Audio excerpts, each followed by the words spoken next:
Spaz. Yeah. What happens if your team didn't make it to the playoff? It means you're crying like Will. It means they suck, Spat. I set it up for you perfect. Yeah, I failed. Fuck. Every week your team sucks. Every week we let you know we are here to make fun of you. Every week your team sucks. Every week we let you know we are here to make fun of you.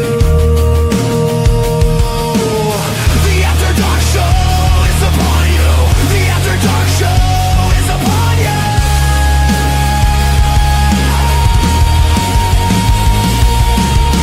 Every week your team sucks. Every week we let you know we are here to make fun of you. Every week your team sucks. It was so good I had to restart it. And then Spaz had to end it and restart it. And then I had to restart it again. I didn't touch it. I know that was my fault. I was trying to remember the banner and Oh. the video intro. Or the overlay. What is going on, everyone? And welcome into the After Dark Show right here on the Quacking Off channel. As we do love to make fun of people because, God, college football fans are so emotional. Yeah, they're so emotional. Only one of them shows up after a loss. This is true. This is true. This is true. How is everyone doing tonight? Good to see everyone in the chat. Show up when you didn't even have to. What? It's easy to show up when you didn't even have to play. I don't know what you're. What you guys Some of us are so good. Some of us are so good we don't have to play. Some of us are living vicariously through Indiana right now. Ooh. Yeah. That's like 97% of the college football world, I believe. Yeah. The other 3% are chasing Brian Hartline with pitchforks and. Get out of Ohio. Well, isn't that what Ohio State does every time they have a bad game? It's either kill Ryan Day or kill the OC. Yep. Isn't that Jesus usually what Christ. it is? I'm in a group chat with, I've been in there for 2.5 years. And all these Ohio State people, like, are fucking jumping off the ledge like they, like it's the end of the world. I'm like, what the fuck? Well, Oh, we can man. get High on your own supply. The whole media, everybody has been just pumping sunshine up their ass for 3 months now. They believe the hype. They believe like, hey, we're invincible. We can't lose. Well, Something, man. We Because have, they're like, they're worse than the Notre Dame people. well, we have And they have it right. I mean, well, like, did you guys even need to play that game? No. I mean, you were already in. yeah, we have a we will get to we'll get to the let's go over the title games here in a second. But John, Cliff, especially because everyone knows where they can follow Spaz. I mean, he's on like every gay hookup site that he can find. So Cliff, you're the special guest tonight. Your second appearance on the show, and you already are regretting it. Already regretting it. Well, my name is Cliff. As you can see there by the title, I am on the Team Rivalry channel. We are actually in the midst of a channel rebrand right now. We were doing the same kind of analyzing stuff, but now we're going to switch over and just have some fun with it. We're going to go more like SEC shorts, but we got to find some more people who can act. So that's what we're doing now. We've got we started our blog. It's teamrivalry.com has our sort of like the Babylon Bee of sports kind of articles on it. And that's where we are now. Mac is at home with his pregnant wife. Their triplets are due in a couple of months. So he is stressing out about that right now, but they're doing okay. They're doing well. And we're looking forward to being grandparents for the 5th time with 3 coming at once. Damn. I couldn't do that 3 at once. Jesus. I know. I'm glad I'm just the grandparent, not the parent. Right? Here you go. Can we clip that out? Spaz saying he can't do 3 at once. Sure. That's a topic for a different day and a different show. That's like tomorrow night on Monday night on my other channel. That's a topic for tomorrow night show. But yeah, Sean, where can people find you if they want to stalk you? Okay, just all the Blue social Sky. media.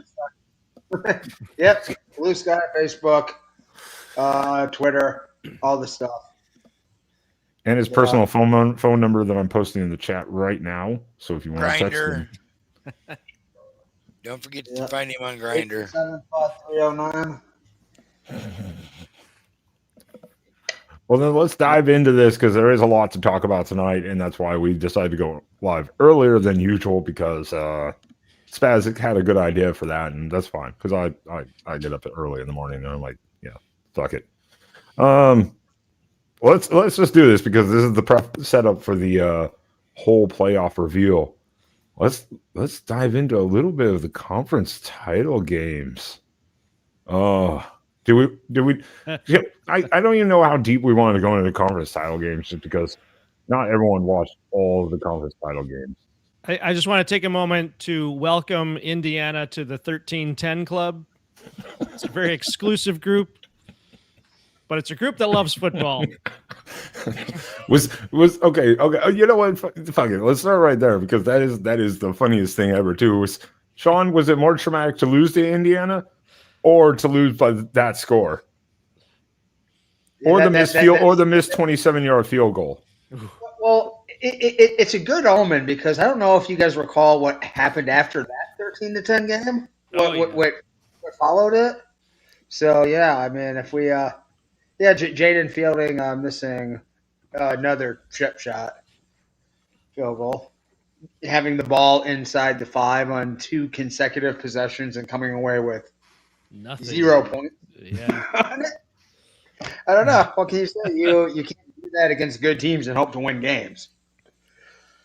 Can you feel more confident now hearing from us as Oregon fans who lost to Indiana also saying that Indiana's really good? Can you say more confidently like, yeah, they're actually really good? Because I thought the game was over within 30 seconds when Mendoza got laid out. And So did I. I thought it was done. And then he came back in after one play, and I was like, oh, God. Because I was like, that'd be a shitty way to lose a title game. Yep. Yeah. That's okay. I just texted Adam, where are you? What did he say back? What time does it start? I put it was in the email. It was in the email with the link. I took a screenshot of us live and sent it to him. It was in the email. I think I titled the email 8:35, and I bumped to 10 minutes. So I was like, "We're going early this week." But he says he doesn't have a link. I'm gonna kill Ad. I swear to God. Okay, I'll do this in the background. Anyways, yeah. How does it feel though? Because that was the first time. This is the first time Indiana won the Big Ten outright since '67. I think they said out. 65, 67, yeah, somewhere in there. Yeah, I think they went to the Rose Bowl in '67. I don't know if they were outright champions then or not. But My whole screen just froze. Yeah, I saw. No, I mean, and now I can say Indiana completes my memory. I now remember every team from the 11-team Big Ten beating Ohio State. Indiana was the only team. The last time they beat Ohio State, I was not alive yet. So I don't think I was alive. I don't remember. It was what, 30 years or 30 games? 1987 was the last year, so almost 40 years. 38 years. Yeah, I was alive. Yeah, 87 was the blowout, but they hadn't won the Big Ten since outright since 67. Yeah, like Dave was saying, they were showing the stats last night. I was like, yeah, Indiana has not been good. They had a shared title later on, but not outright. I mean, they've been virtually nothing. I mean, since the mid 80s, or well, I guess the late 60s almost. They've been virtually a non-existent team. It was basically a non-conference game for everybody. If you want a non-existent team, welcome in. Either he wants to Rutgers. talk about Rutgers or USC. Either one. Now, Non-existent. I'll tell you what I want to talk about. I want to talk about the fact that tomorrow, No, he doesn't come on this show and just start dropping topics.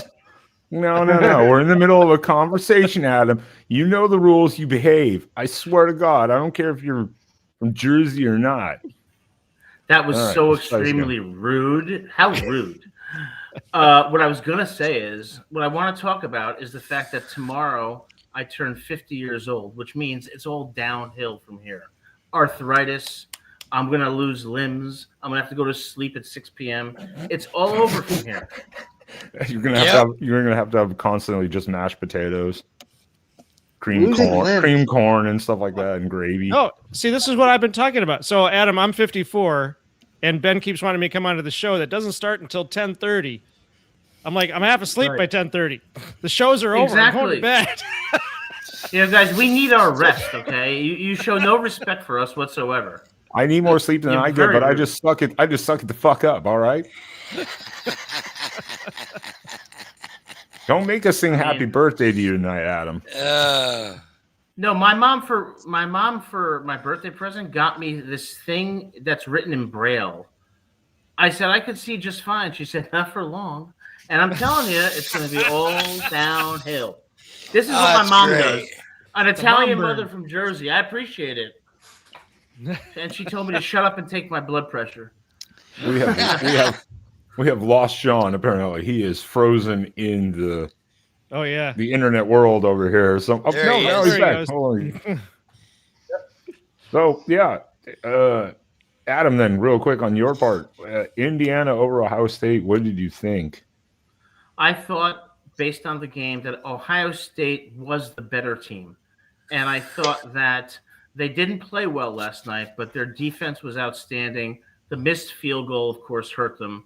But I do think that Ohio State is slightly better than Indiana, but I believe that Indiana certainly can compete with them if they play again. So I think they're the two best teams in the country, followed by Georgia. I think Ohio State is still favored to win the. Ohio State should have won that. I don't see why they wouldn't still be favored to win. Yeah, I think they are. They're still favored to win the championship, but yeah, they are. Yeah. I think that game was, as we were talking about briefly, was almost as it was neck and neck. Each team missed a field goal. Think about it. Each team missed a field goal. So I mean, they were as neck and neck as you could get. So I think they're both really good. Top four by odds. 3 of them are from the Big Ten. I think what surprised everyone is that Indiana has a very elite defense that Ohio State had not seen before, and they got pressure on Sam that he hasn't experienced all season.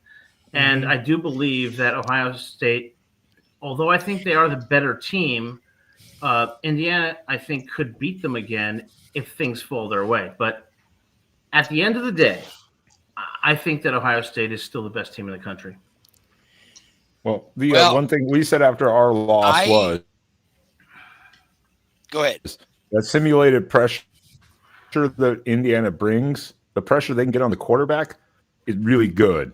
That's one thing, and that's what Ohio State saw last night. Sam was running for his life and just having to throw immediately to try to not get killed. That was what Indiana does really well. About that one. What was it? The thing about Indiana. Was it 5 or 6 sacks? It was. They had as many sacks. Indiana has as many sacks as saying it had all year, wasn't it? Yeah. Yeah.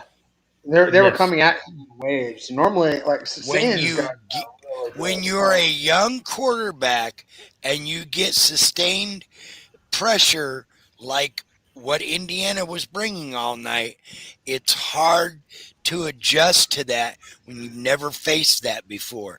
That's what happened with Dante Moore against Indiana. And you saw later games later in the year, like versus Iowa and SC and Washington, after experiencing that kind of pressure and learning from it, he made adjustments, and Stein made adjustments in the game plan as well, that was able to overcome those issues that they had versus that kind of pressure. And that's what Ohio State and Ryan Day will do. The only difference is he doesn't have Brian Hartline. Yeah. That showed both of yesterday. Got a heck of One- an line coach there, and Tyler Bowen, and yeah, I mean Indiana. Yeah, one of the reasons Sayan has like elite like pocket mobility. He just moves around so well inside there. To get that many set to actually get him down, you usually have to get pressure from not like one but like two guys have to kind of collaborate. And they were eating up that Ohio State O-line, offensive line. I looked at the PFF grades after the game, and they were brutal for the O-line, especially in pass protection.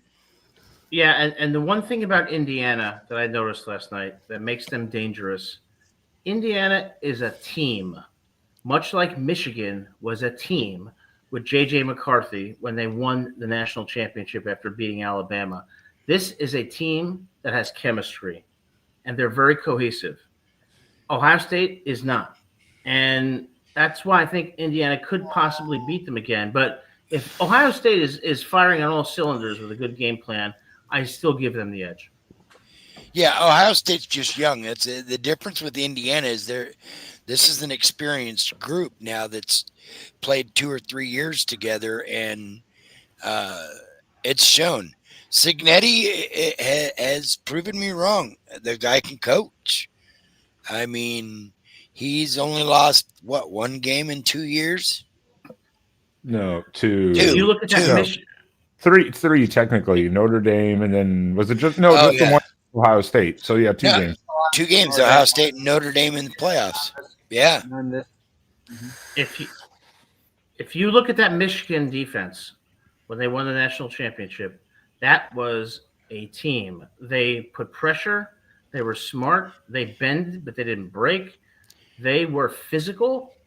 Indiana is that same defense. And with Mendoza as the quarterback, with a very good offensive line and a very aggressive running back, and Charlie Beck and Cooper, who I expect will come back, you could see them both in the national championship again. Or if they meet, I think it's going to be a similar type of game where execution and the little things are going to determine the difference. Yeah. Hey, I Ohio State. I was going to say, I think you could see in that Michigan 23 team, you had those experienced players. You had guys that have been playing together for 3 or 4 years in some cases. This year's Michigan team, that was the thing I noticed is they could not get anywhere near saying this year. Michigan's defense couldn't break that line. They couldn't even see around that line from Ohio State. And the disorganization on both sides of the ball for Michigan shows the youth of their team, that they haven't been playing together for very long at all.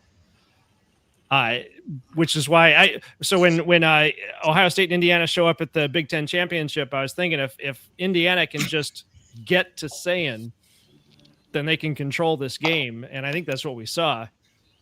Because they were able to put him on the ground 5 or 6 times. So, and I think that's what shook Sayan up and actually brought him down to the level of like a normal quarterback. Yeah, he still actually ended up with a pretty good game. That's what I'm saying. He is phenomenal. It was. And you know, it's interesting for a 13-10 game. Both quarterbacks I thought played quite well last night. It didn't look like a 13-10 game. Both offenses were making plays. They were moving the ball. Both defenses really, really stiffened up in critical opportunities. And yeah, it was such a different game than the other 13-10 game. It was such a different looking football game. I feel good if they play Indiana again, because I just don't see Indiana really putting up a whole lot more points, being more productive than they were last night offensively against this defense virtually ever. And I think for Ohio State to only have had 10 points, a lot kind of had to go wrong there. I mean, Indiana made the plays, don't get me wrong, but like I just said, they had the ball back-to-back possessions inside the 5 and couldn't come away with any points. Like, that's not going to happen very often. Yeah. And so, I mean, that game, you know, you put 2 touchdowns on there, and it's a pretty decisive win for Ohio State. And I just think Ohio State's not going to be held to 10 points. You can't rely on holding Ohio State to 10 points. That's just very rarely going to happen. You know what? This game kind of reminded me a little bit of the 2007 Super Bowl between the undefeated Patriots and the wild card New York Giants. Tom Brady had an amazing year, but the Patriots were limited offensively in that game, and they lost because the Giants' offensive line got pressure on Brady, and he was disrupted throughout the whole game. And that was the difference last night. If the same thing happens, they're going to have the same problems. And Mendoza is a very high IQ quarterback, and he has wideouts, and he has an offensive line. So I do think there's a possibility that, I think Ohio State technically is more talented, but I think if they played again, Ohio State could win, but Indiana could win also and by more. So I think that it all depends on if they get pressure on Sayan. Just like in that Super Bowl, Brady couldn't do anything. And the same thing was true last night. That's what it boils down to. I think you're 100% correct. I think it would still be a 50-50 game, but I could see a line being like 7.5 either way, honestly, too, again, just in a rematch. But I would put it as a 50-50 because, again, the way Mendoza almost got knocked out of the game immediately, I was like, oh, no. But came back, still had a really good game. Still had a really good game. Do you know what O-line did not have a good game yesterday, though? Oh, Alabama? No. All right, Sean. What do you want? I have to give a special notice of shame, slap on the wrist here, to Fox. One of the most egregious programming production decisions I saw last night. In the moment when Julian Sayin executed a QB sneak on 4th down from the 4-yard line or something like that. Initially, Mark on it. Live, it definitely looked like he did. And then all of a sudden they announce, the play is under review. I said, okay, we're going to commercial. We'll see you on the other side. A 4th down mark here. This is an absolutely monumental review here. Humongous call. Did you get to see any of it? No. We're just going to commercial right now. That's true. That is just. I mean, that is unforgivable. That is like shameless greed. Well, that's like this right here. Is this not suspicious? The last play of the game, you kick a field goal to cover the spread. What? Who does that? Pete Carroll. Oh. They were down 10 points. There was 2 seconds left in the game, and he kicks a field goal, which beat the spread. That's inside trading right there. That is bingo. The epitome of it. That's clear as day. It wasn't to beat the spread. It was to cost the Broncos defense one more point in fantasy, so I couldn't win my division. That's what so he fucked you too. He fucked you too. Yeah. Wow. Pete Carroll called a pass play when they were at the 2-yard line in the Super Bowl. What a bum. But one thing I wanted to say is a lot of people, when they talk about like pressuring the quarterback, they focus on the edge rushers. Indiana is getting pressure up the middle. And when they do that, it cuts off the lanes that Sayin can run through, and they were doing it all night. When you're getting pressure like that in the interior, Ohio State's not going to score more than 10 points. Or I'll give them 13, assuming the field goal kicker would ordinarily make that. No, it's fine. But that's why I was saying, it's like, so Ohio State couldn't – I mean, they didn't do great for run block either, but they didn't do great at pass blocking. You know who didn't do good at run blocking, though, yesterday? And somehow still made the playoffs with -3 rushing yards. My alma mater, Alabama. Congratulations to Kalen DeBoer for deservedly making the playoffs. And as far as Oregon goes, you should be ashamed. James Madison, you should be ashamed. How dare you degrade the playoff committee, anyways?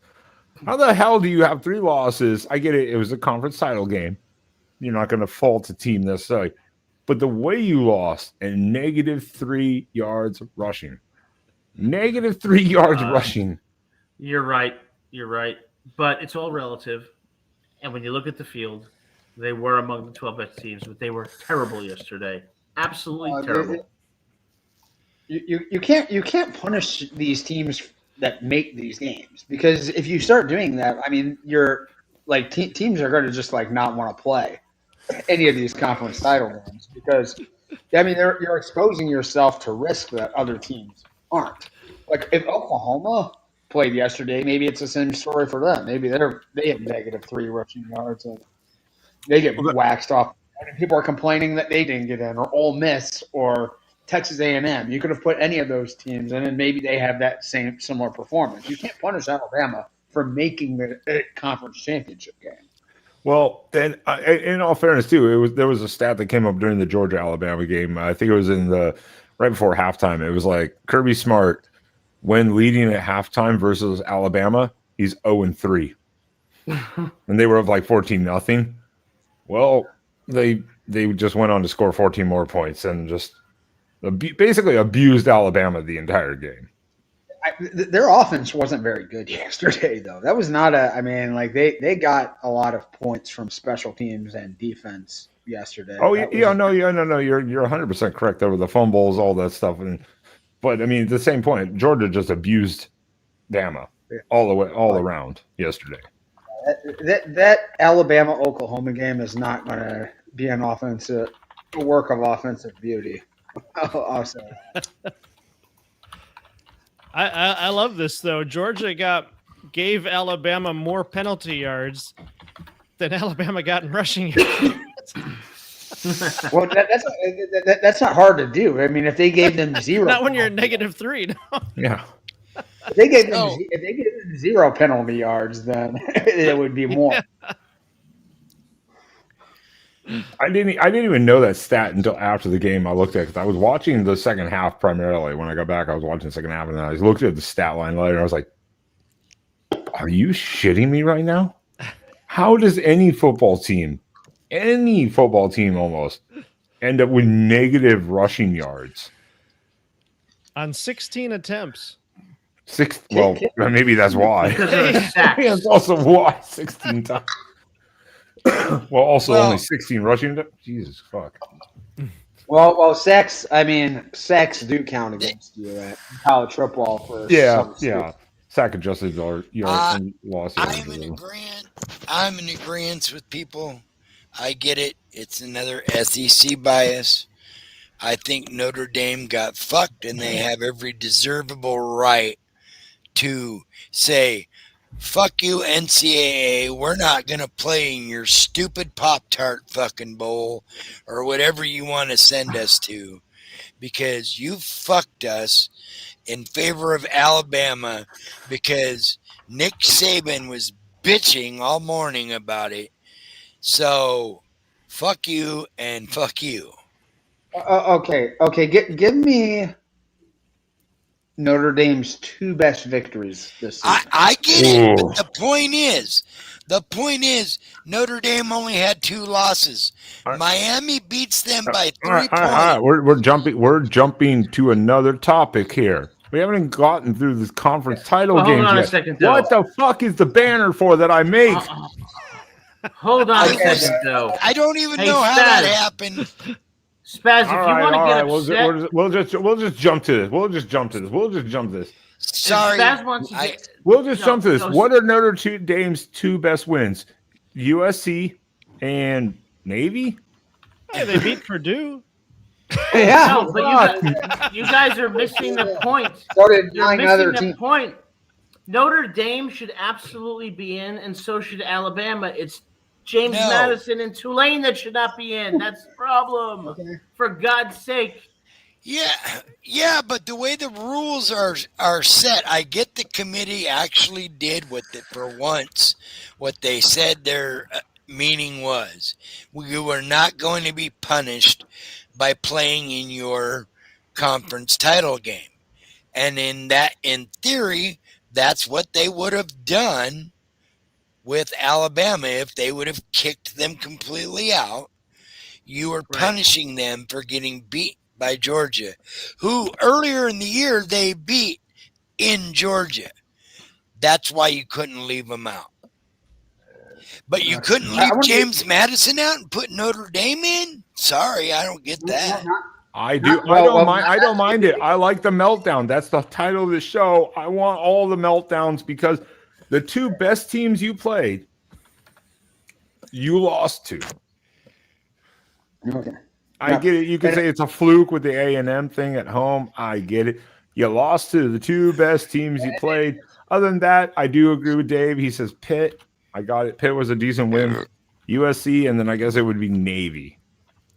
And other than that, it was Western Michigan, fucking whoever. Yeah. So I want to be crystal But clear. If this about doesn't tell Notre Dame, if this doesn't tell Notre Dame one thing, it tells them you must figure it out. Whether you're buying NBC out or whatever the fuck you got to do, you got to join a conference. You have to. Nope. No. If they were in a conference, they're probably in. Okay. That's And not then the message. they would have to share the playoff revenue 18 other ways, and so it's not going to happen. No, I mean, it's they can make some sort of special. They can make some sort of special deal in their contract, just like they do with the ACC, where they're like, we keep our own revenue, and a conference will agree to that. They will. But as the Michigan man and an absolute hater of all things Notre Dame, how do you feel? Are you laughing inside? Are you like, yes? I think I'm hysterically laughing, but hilarious. Not you, dick. What the hell is wrong with you? The Michigan I think it's man. hilarious that Notre Dame isn't in the playoffs, but then I guess they fell as hard as Michigan did. But I mean, I'll tell you. From what I understand, the CFP is so messed up. It's hard to believe who gets picked anyway, because the last I heard that they actually admitted to it's not necessarily who has the best resume, it's who is the most fun to watch.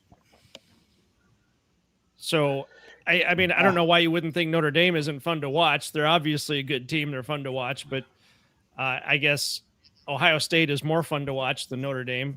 But yeah, watch Ohio State. Watch Ohio State. Watch them take 35 seconds between each play and, and just squeeze and run 8-yard dig routes for till the day is over. We said we would have loved to have Notre Dame make it as the 12th or 11th and potentially go to Autzen. Yeah, for the road playoff game. We would have loved that. Yeah. I was all about it. I was like, if USC is canceling their rivalry, Oregon should pick it up and be like, hey, Notre Dame. Let's go. Let's do it. Dame. So I want to make problem with Notre Dame. I ever talk. I keep getting stop. So I want to make the case against Notre Dame, and I want to be very clear. I probably have as high opinion of them as a football team as anybody. I think this is one of the 2 or 3 best teams in the country. I think they're better than any team in the SEC, to be honest. Notre Dame? Yeah. I think they're a really complete team, and I think their 2 losses in the earlier year happened when there were issues on defense. They had a real problem sorting out their depth chart.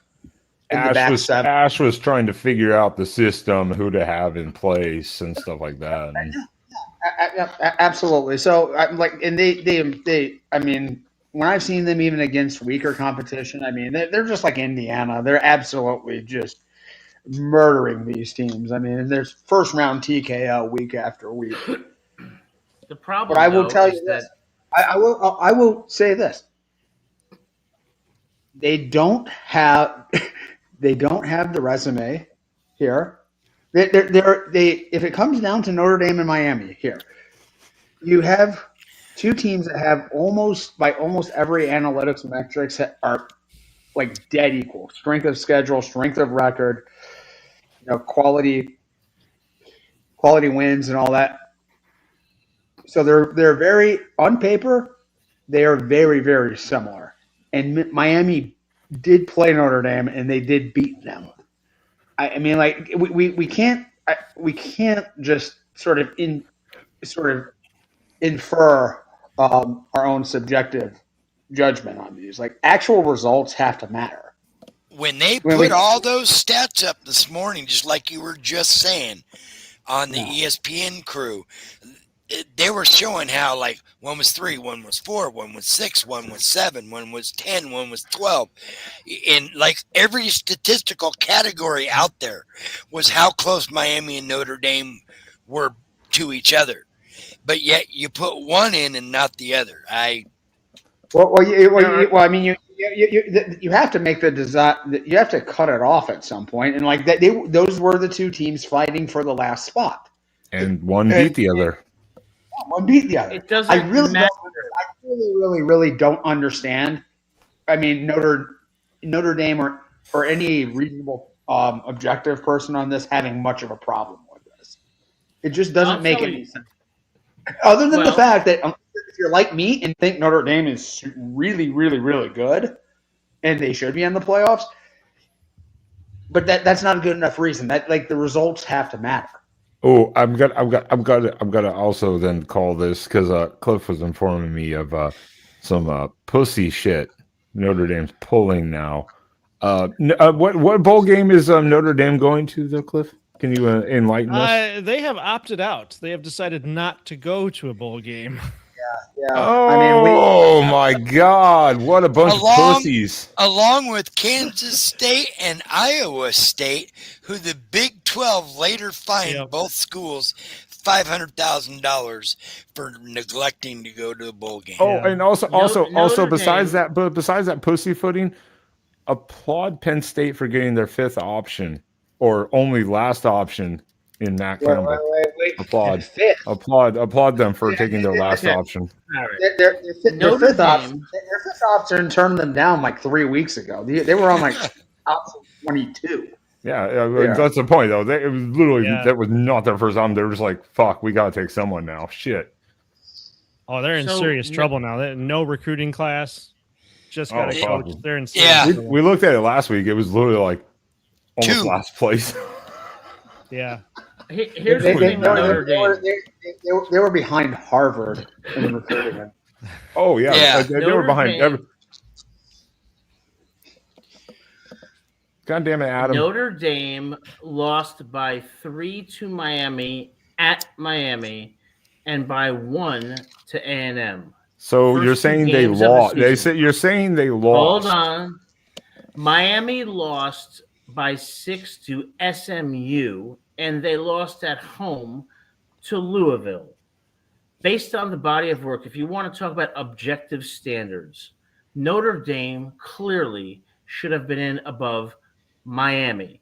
The only criticism I have that's not objective standards. That's subjective standards. Well, you said results matter. You said results matter. Later in the season, they lost to an inferior SMU team and at home against an inferior Louisville team. And Notre Dame lost by 1 point to A&M and by 3 to Miami. Based on those results, if you want to be objective, Notre Dame should have been in. But I will criticize Notre Dame for this. Stop with the academic standards for the athletes. Lower the academic standards for the athletes because they have special athletic ability, and every other school does it. If they got a 900 on their SAT, you can let them in anyway. It's okay. High academic standards for athletes has hindered Notre Dame year after year after year, and that's a problem. Well, that is an excuse that just doesn't. All Notre Dame needs is a Connor Stallion. That's all they need. Broader problem solved. Everybody needs Connor Stallion. Miami is going to go nowhere in the playoffs, and Miami was underwhelming all year, and they didn't beat anybody, and they lost to SMU in Louisville, and they should be in over above Notre. The committee had Notre Dame above Miami every week until now. What changed? What changed? Booger McFarland brought this up this morning. What changed in 4 days? That's my point. Tuesday, you had Notre Dame ranked above them. Sunday morning, you come back with neither team playing or anything, and you put the other team over them. Well, They- Sean, they- you they- disagree. they So what's came your to their- reasoning? They came to their senses. This is not. I'm not the saying bracket- I agree with the you. who we think are the best team. The bracket is who's deserved. Yeah, and I agree, and that's where they did it right. But the whole point is, Zero ranked wins. they the entire waited. season. They waited to Deserving the and end. best teams are the same thing. No, they're not. God. Not even close. No, Yes, they are. No. Oh, so JMU deserves to be in the playoff. Tulane deserves to be in the playoff. Only because of the way the rules are written. And the rules have produced not the 12 best teams, and that's the problem. Yeah, exactly. And that's why they But just Sean, need you to. disagree. They need Where am I to going wrong, eliminate. Sean? Here's where you're going. Okay, Here's where we need to go next. I don't disagree I'm with that. Before we go anywhere else, hold on. I need to. We have one other quick conference title game because it doesn't impact the playoff. But I wanted to tonight to make sure to give a special shout out. Thank you, Ben. Kennesaw Thank you. State. Oh. To Yes. Yeah, Kennesaw State. they 2 won their and 10 conference. to conference champions in your Champions. second year in the FBS. Let's go. Are you serious? Are you serious? And this is They are. They are. They are 10-3 with a conference title. Second year in the FBS. Last year they were 2 and 10. Well, congratulations to the folks in Atlanta. They're stepping it up for teams with an owl for a mascot.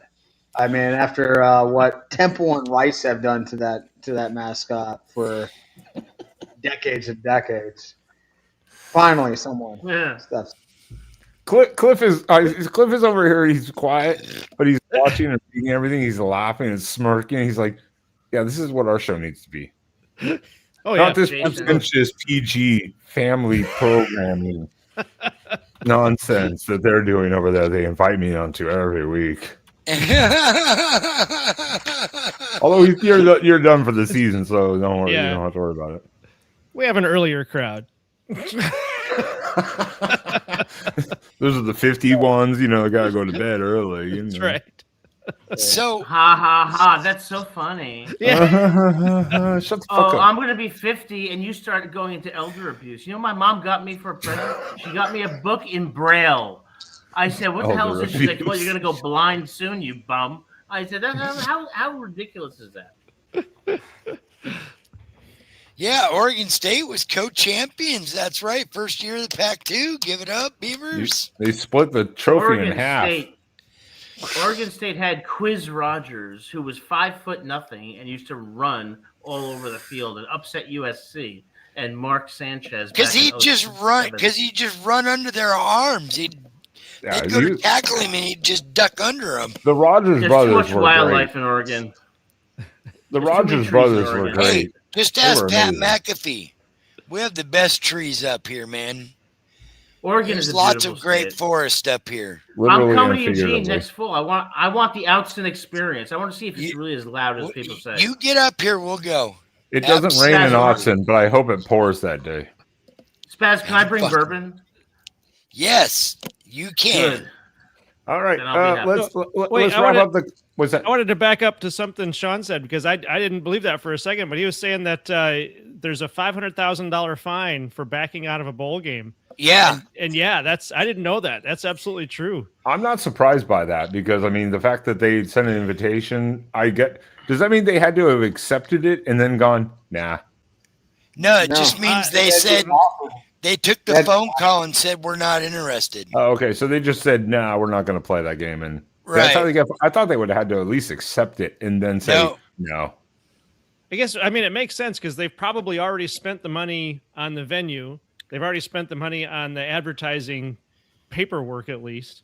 Yeah. Yeah. So they've got to recoup some costs there. Yeah. Wow. Yeah. They haven't done maybe the And full now they gotta go video find promotion somebody or else. anything, Yes, Dave. I was Dave. looking earlier. Usually you have the whole bowl selection and you have all the bowls. There's like 6 bowls or 7 bowls that don't even have I teams bet there are announced 6 right or 7 now. bowls. I'm sure there are. That's what Because made nobody wants to play in them now. Well, that's why when Yeah. Cliff came on and he was talking about that, I refreshed the page for the bowl games because earlier over half of them were empty, and I was like, yeah. oh, they did update them now, but there's still some that are empty because it's like, Yeah. Rutgers rejected the Birmingham Bowl, and my message is to Coach Shiano, why would you do that, Coach? Okay, you're 5-7, and you got lucky enough to be invited to a bowl. You could have had AJ Surace get some playing time and the younger players, but no, you refused. Okay, after that pathetic excuse of a game against Penn State, you refused. That's bullshit. I'm telling you, Shiano should go. Your friend He should Jason, be out. Adam. Jason is great. Jason knows football. I love Jason. He says 5-7 teams have collected the equipment already. They have to go find. Well, and the thing is too is that even if the game doesn't matter, which it doesn't, because only the CFP games matter now, but they still don't they get like an extra 3 weeks of practice? Yeah, Yeah. they get practices. Yeah. Well, it depends on when the bowl game is. Yeah. I mean, Some bowl games are starting next weekend. at least you can get 8 to 10 practices. The point is you get more time with your team, more training, more film room stuff. You get all of that with your coaching staff, and that's huge for a lot of the young players, especially or the true freshmen, the red shirts that are going to be redshirt freshmen. Is it true Baylor said no also? I don't know. Stop mixing messages. Baylor said no also. Is that true? I don't know. Okay, stop switching messages on me. God damn it. It's twice now you did that. Sorry. And you guys don't get something at Birmingham. Birmingham has one of the best airports in the country. Oh, yeah, they have a lot of abandoned buildings airport. that I've explored, too, on my channel. You can go explore them, Ben. Same right here in Utah. I think that is very rude. Birmingham, How Alabama. rude. Fucking watch How list. dare you insult the beautiful state of Alabama? In Birmingham Airport, you get off the plane in 2 minutes. And then you get murdered. Then you get murdered. You don't get murdered. You go to Tuscaloosa, which is called Titletown, USA, baby. So You're very rude tonight, Ben. As of 7:00, Baylor opted out of their bowl game, declined a bowl invitation. All right. So that's KXXV. So that's 3 Big 12 teams. Yeah. What's that message saying? If all your teams in your conference, they're going to have a bunch of unfulfilled bowl obligations unless they start putting Colorado and UCF. fuck, dude, that's insane. Well, what is it? What does this say? Is this because I assume this isn't the university or the coach just saying we don't want to do this, or the interim, for the sense of I say Iowa State or wherever. This must be a team. This has to be some team decision to go, nah, or something. No, I mean, I would imagine the coaches probably have the big say. Well, I know, but I mean, I would assume that the these team would kids want to going, play. No, we don't want to play no more. Yeah. If I was a kid, I'd want another game. Mhm. Fuck yeah. Thank you. Some of these Rutgers, situations. get off your Iowa State. ass. Go to Birmingham, you bums. Iowa State. I think they basically don't have a coaching staff at all right now, because I believe Campbell has hired so many of his own people to go with him to Happy Valley. In situations like that, I can kind of understand it. I legitimately, I can't. Even if you're going to be showing up with a skeleton crew, the games don't matter. So you can get anybody. You can give playing time to anyone you want. You can have you can have true freshmen playing bowl games. That doesn't count against their eligibility. These bowl games. Right. So yeah, exactly. So You could have red shirts play in bowl games. Yeah. Guys You're are 100% right. Just give them experience. Even if it's a blowout and they get embarrassed, the point is then you have something to go off and learn from in video, and that's why I say it's very important for a lot of these players to go through. Sometimes you can say, well, that could be demoralizing, but the point is you can get them on the field playing against really good players and see where the problems are, where the struggles are. I know we could go both ways with this. I think what we have to round ourselves back to really quickly in final, because we're 1 hour in, we're in conference title still. ACC. What We knew this was going to be a 5-hour tour. What in the fuck, the ACC? How does your not even competing for the title making it the playoff, and the winner and runner-up didn't? Is that how bad the ACC is? It's bad. It's bad. I Which mean, is part of why Notre Dame doesn't deserve any credit, because they basically play an ACC schedule with a couple wrinkles thrown in. with the Notre Dame, Navy and whoever mixed in here, yeah. Yeah. So it's, what can what can you say? A team that was 7-5 going into the championship game. Oh, Danny Miet. Oh, yeah, it's just screwing people's dreams. And there was what? No. There was look, Manny Diaz won an ACC title before Mario Cristobal. Before Miami. Miami who had that on their bingo card? Miami has still never won the ACC. Let's just make that clear. Who had that on their bingo card? Manny Diaz winning an ACC title before Mario. After Mario fired him. The ACC championship should have been Clemson versus Miami. I don't give a shit what the records were in the regular season. Fuck that. All right, I'm getting this nonsense over here from this Jersey guy. He doesn't watch football, apparently. Records matter to a degree. How rude you are tonight. I am going to be a fucking Miami. complete ass. I swear. I will be. I don't care if Virginia has 1 or 2 losses. Clemson and Miami are the 2 best teams. That should have been the championship. And Duke could go back to fucking the basketball arena and lose to North Carolina. A bunch of bums. Clemson, Miami, ACC championship. Yeah, but you can't do that every year.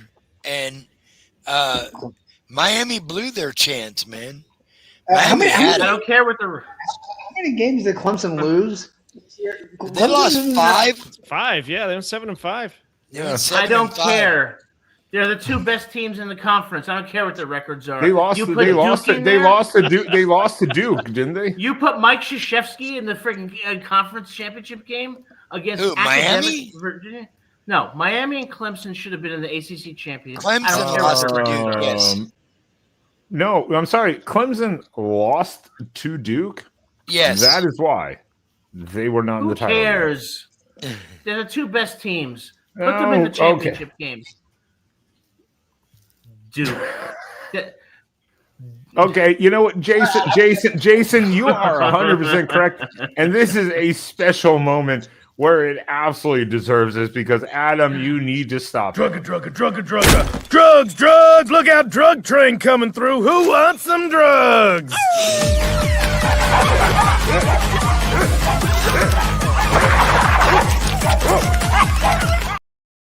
That's right. Don't do drugs. You are being very mean to me tonight. You're talking nonsense. I'm not talking nonsense. Clemson and Miami should have been in the ACC championship. Instead, we get Duke and what? Virginia. Virginia's an academic school, and Duke. Time out. Grace, come get the old man. It's time to go to the home. He's lost his mind. Call 911. Hurry. I mean, your mom should have gotten you a subscription to BetterHelp or something. I was a C-section baby. All right, so deal with it. Right? That was the most random comment in the history of this. An hour. When I was born, we still haven't got out of the conference finals, and this show has gone off the rails. I'm serious. When I was born, the doctor told my mom we did everything we could, but he pulled through anyway. Do you believe that? That was in 1975. 1975, and it's been downhill ever since. My God. We did everything. Oh, it's so funny. Ha ha ha. Yeah. Somebody clip that segment. I'm not nuts, Dave. Take a chill pill. Rodney Dangerfield. Yeah. Writing it down. 54 minutes. We did everything we could pull through anyway. I'm just wondering, what does this have to do with the ACC So, championship? after all is said and done, here's what needs to happen going forward. You've got to, and especially when you go to the 16, is it 27? They're going to 16 teams, I believe. 27 or 28. They haven't announced it yet. They're going to, but I actually don't think even next season's playoff format I think is still undetermined. It's assumed that they're going to go to 16 teams. It was supposed to be announced in November. They pushed it back. I think the date is sometime in January. Yeah, I think so. Yeah, I think that they're gonna announce it. I think most people expect it to be pushed back from then. Even. So and I think what you got to do really is you got to eliminate conference championship games. Just add an extra scheduled game, but no more conference championships because you're getting. One thing I do like is that they really Alabama did not get punished for playing and having a miserable performance in their conference. I agree. Correct. I think that's the right thing to do. I mean, to me, even if they lost 63-0 yesterday, they shouldn't have been. They shouldn't be moved down because you shouldn't have to risk anything by playing in those games. Otherwise, there's no point in playing. Well, I think they set a precedent a little bit this year. This year, I think right now in the playoff, we're going to get into the bracket right now because Spaz is already bitching 1 hour in because he's fucking being a bitch. I think they set a precedent this year of saying Alabama with the third loss, as bad as it was with -3 rushing yards, they didn't get eliminated from the playoff. They stayed in. I thought that third loss and the way they lost would actually knock Bama out potentially, but they didn't move. So the playoff committee is saying, look, losing your conference title game, we're not going to punish you for that. Mm-hmm. The problem with the ACC was Virginia was 17, Duke was unranked, and Duke won. Yeah, and Virginia played just the worst game in the world yesterday. The only thing that got Miami into that playoff was fucking Duke winning. And I have a good friend of mine that I'm on some of his spaces, well-respected cowboy, and I'm sorry, I do want to correct you. I don't think it had anything to do with them winning because it wouldn't have affected any of the at-large spots at all. But if Virginia... Oh, no. Well, you would have knocked James Madison out, but it could have. Yeah. I mean, potentially, that's what a lot of Miami people were saying was that they had to have all these things happen, and somehow Duke had to beat Virginia. Yeah, so that's what a lot of them were saying. Virginia won, they would have been fine, but Duke won, knocked them out. I don't think the outcome of the Duke-Virginia game had any impact on Miami making the playoffs. Potential because Virginia might have gone up. Yeah, Virginia would have gone up, knocked another G5 out. Miami could have still come in at 12 potentially, but they would have been really sweating it at that point. No. But my whole thing is Virginia got punished then. Virginia got punished then. You have to think of the playoff setup as two separate groups of teams. You have the automatic qualifiers, and you have the conference champion qualifiers and the at-large bids. So the Virginia Duke game had no impact on the at-large bids whatsoever, and that's the pot of teams that Miami was on.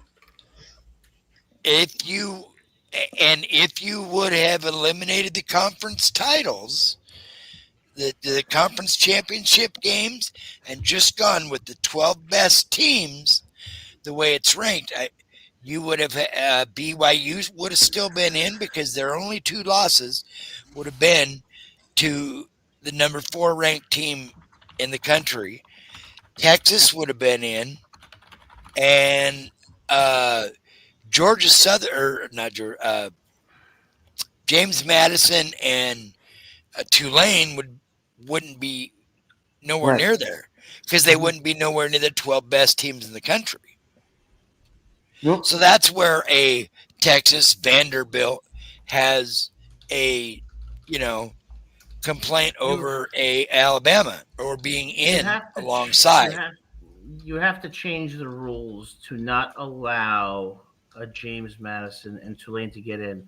They are ranked in the 20s. Suddenly they vault to 11 and 12.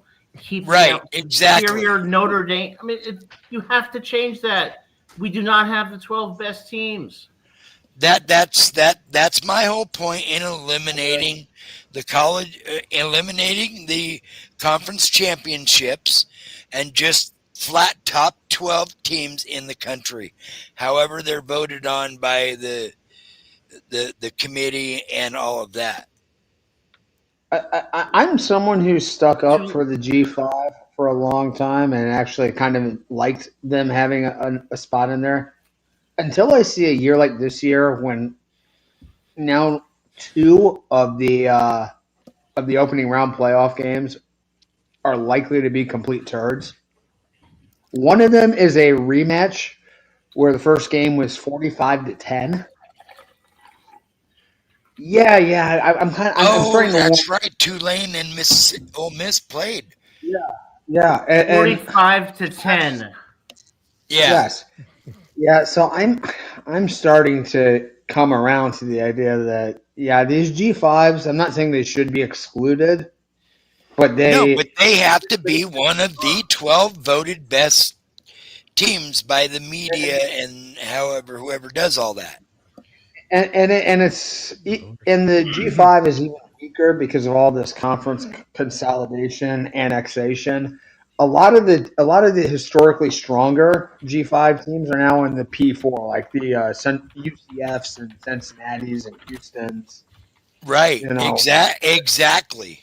Yeah. There aren't really Louisville, even if you go back a little bit. Yeah, there just aren't that traditionally like worthy programs in it now. So I think though what we have to consider is that something like eliminating the conference championships and expanding to a 16-team field really is just a Band-Aid on this. That the college football playoff is essentially the minor league NFL.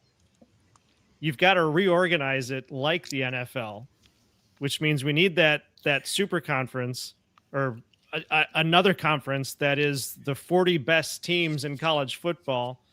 They play the season.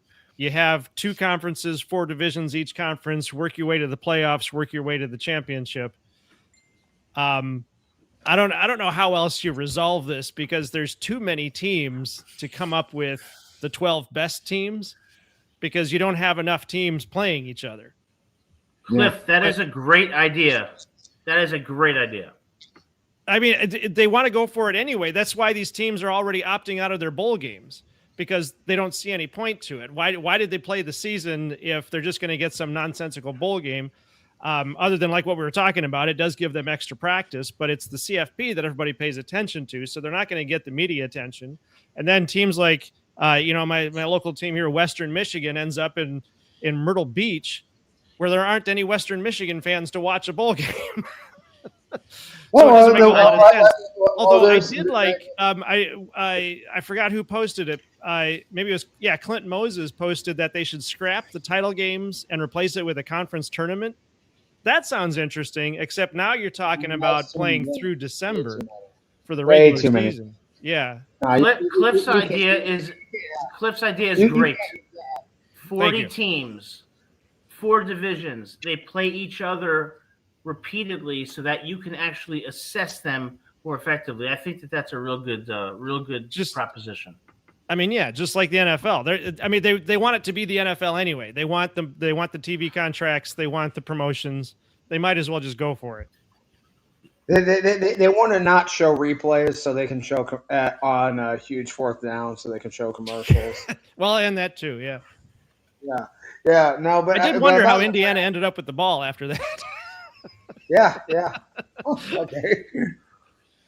Well, guys, listen, I have to run because I'm flying back to Atlanta tomorrow, and being that I'm turning 50, I need my rest, or else I will get arthritis or other ailments. Yeah. So, thank you for tolerating my inferior humor, but Cliff, it was nice meeting you. I've never been on with you before. That's a great idea you have, and I think you should pursue it. Absolutely. Guys, thanks for having me on. I will see you all again next week for sure. All right, buddy. Nice to meet you, Adam. Cheers. Thank you. Nice meeting you too.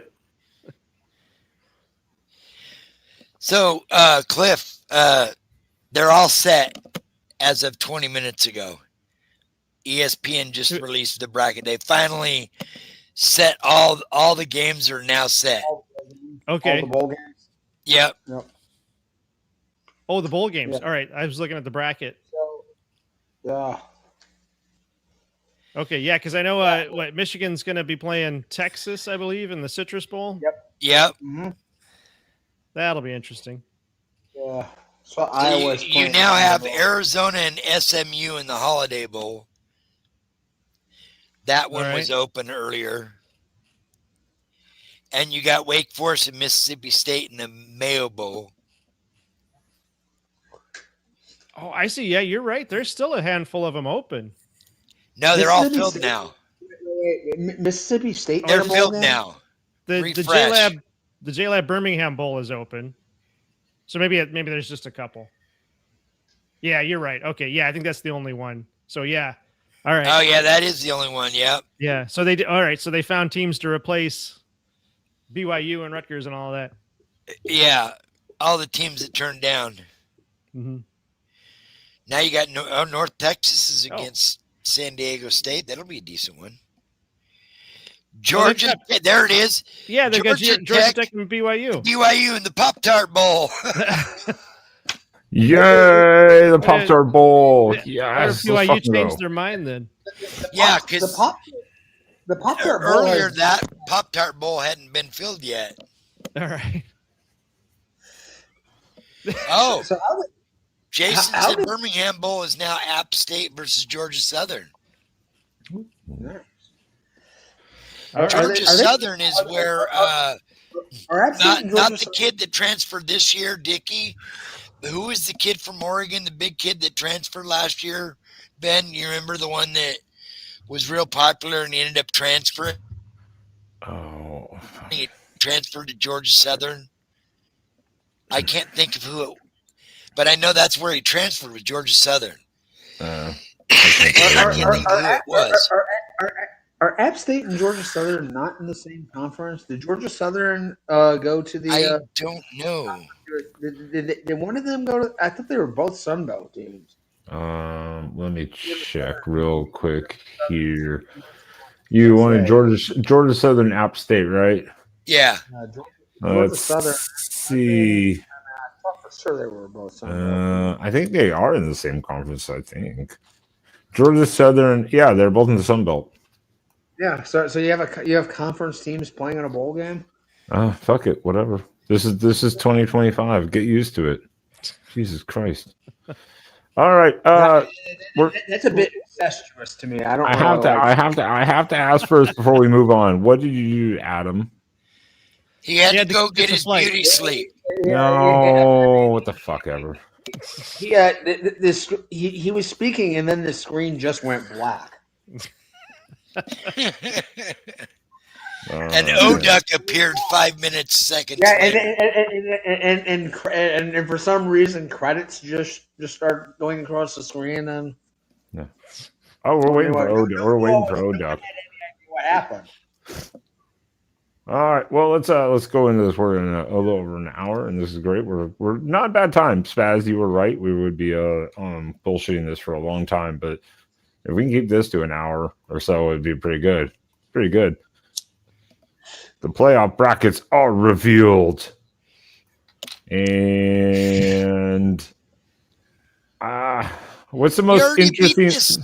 We already beat this, didn't we? No. Within our conference championship, I think we did. Well, no. I nipped it in the butt here. Did not get into it.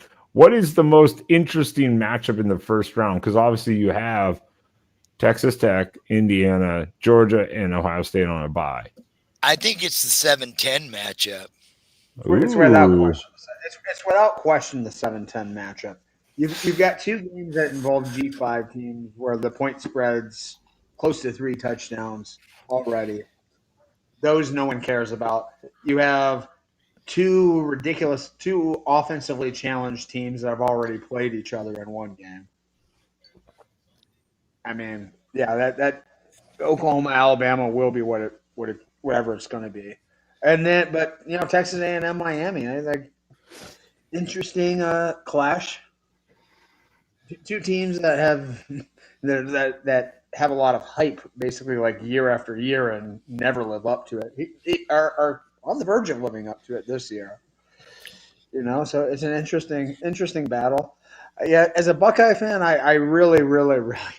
I mean, I hate when as soon as that we got the bracket was revealed and they had us at 2 instead of 3. I'm like, oh no, we're going to get Payback, bitch. We're gonna Feel that pain. we're going to absolutely get the worst draw possible.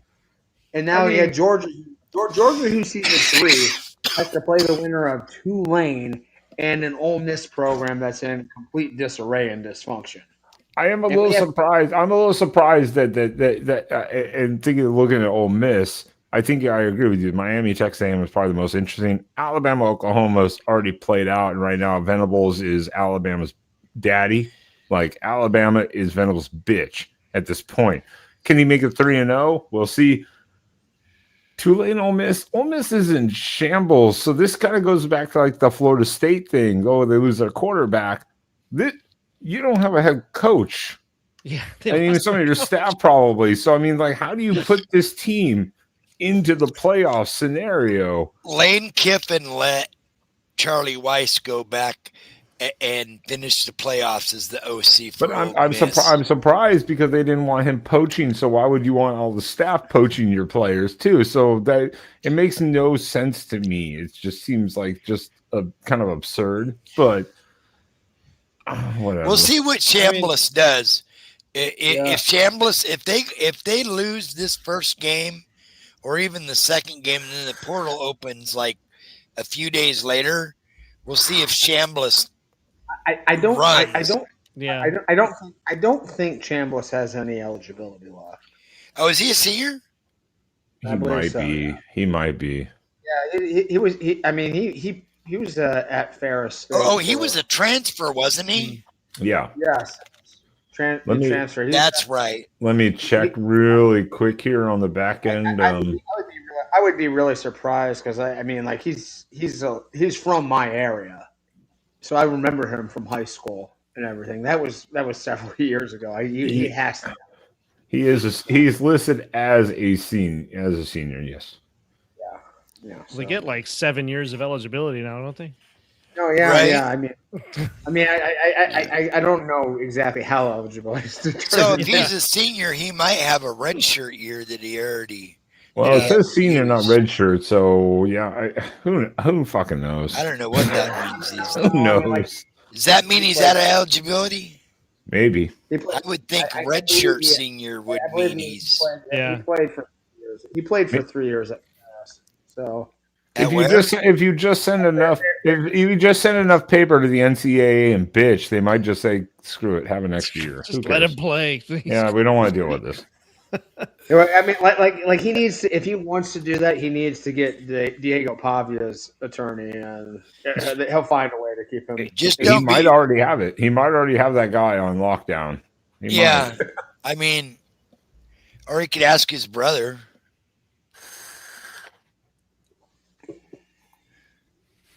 Yeah, he may not want to use Pavia's brother as his attorney. He can't seem to stay out of jail. Oh, shit. Have you looked at the matchup predictor for these games? I really only dove into the. I haven't seen the matchup predictors. Is there? Maybe it's updated. It's on ESPN usually. Oh, there Yeah. it is. Well, no, it I mean- updated from earlier. That's why I I haven't mean, seen the James Madison Oregon game should be a bloodbath. The Alabama Oklahoma and the Miami and Texas games should be fairly even, and then Tulane and Ole Miss is a bloodbath. I don't know how they match these up. Yeah. This is why you wanted that 5 through 8 spot.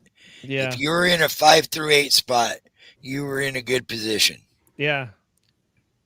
because you were having a home game against probably a inferior opponent or somebody you already beat up on earlier in the year.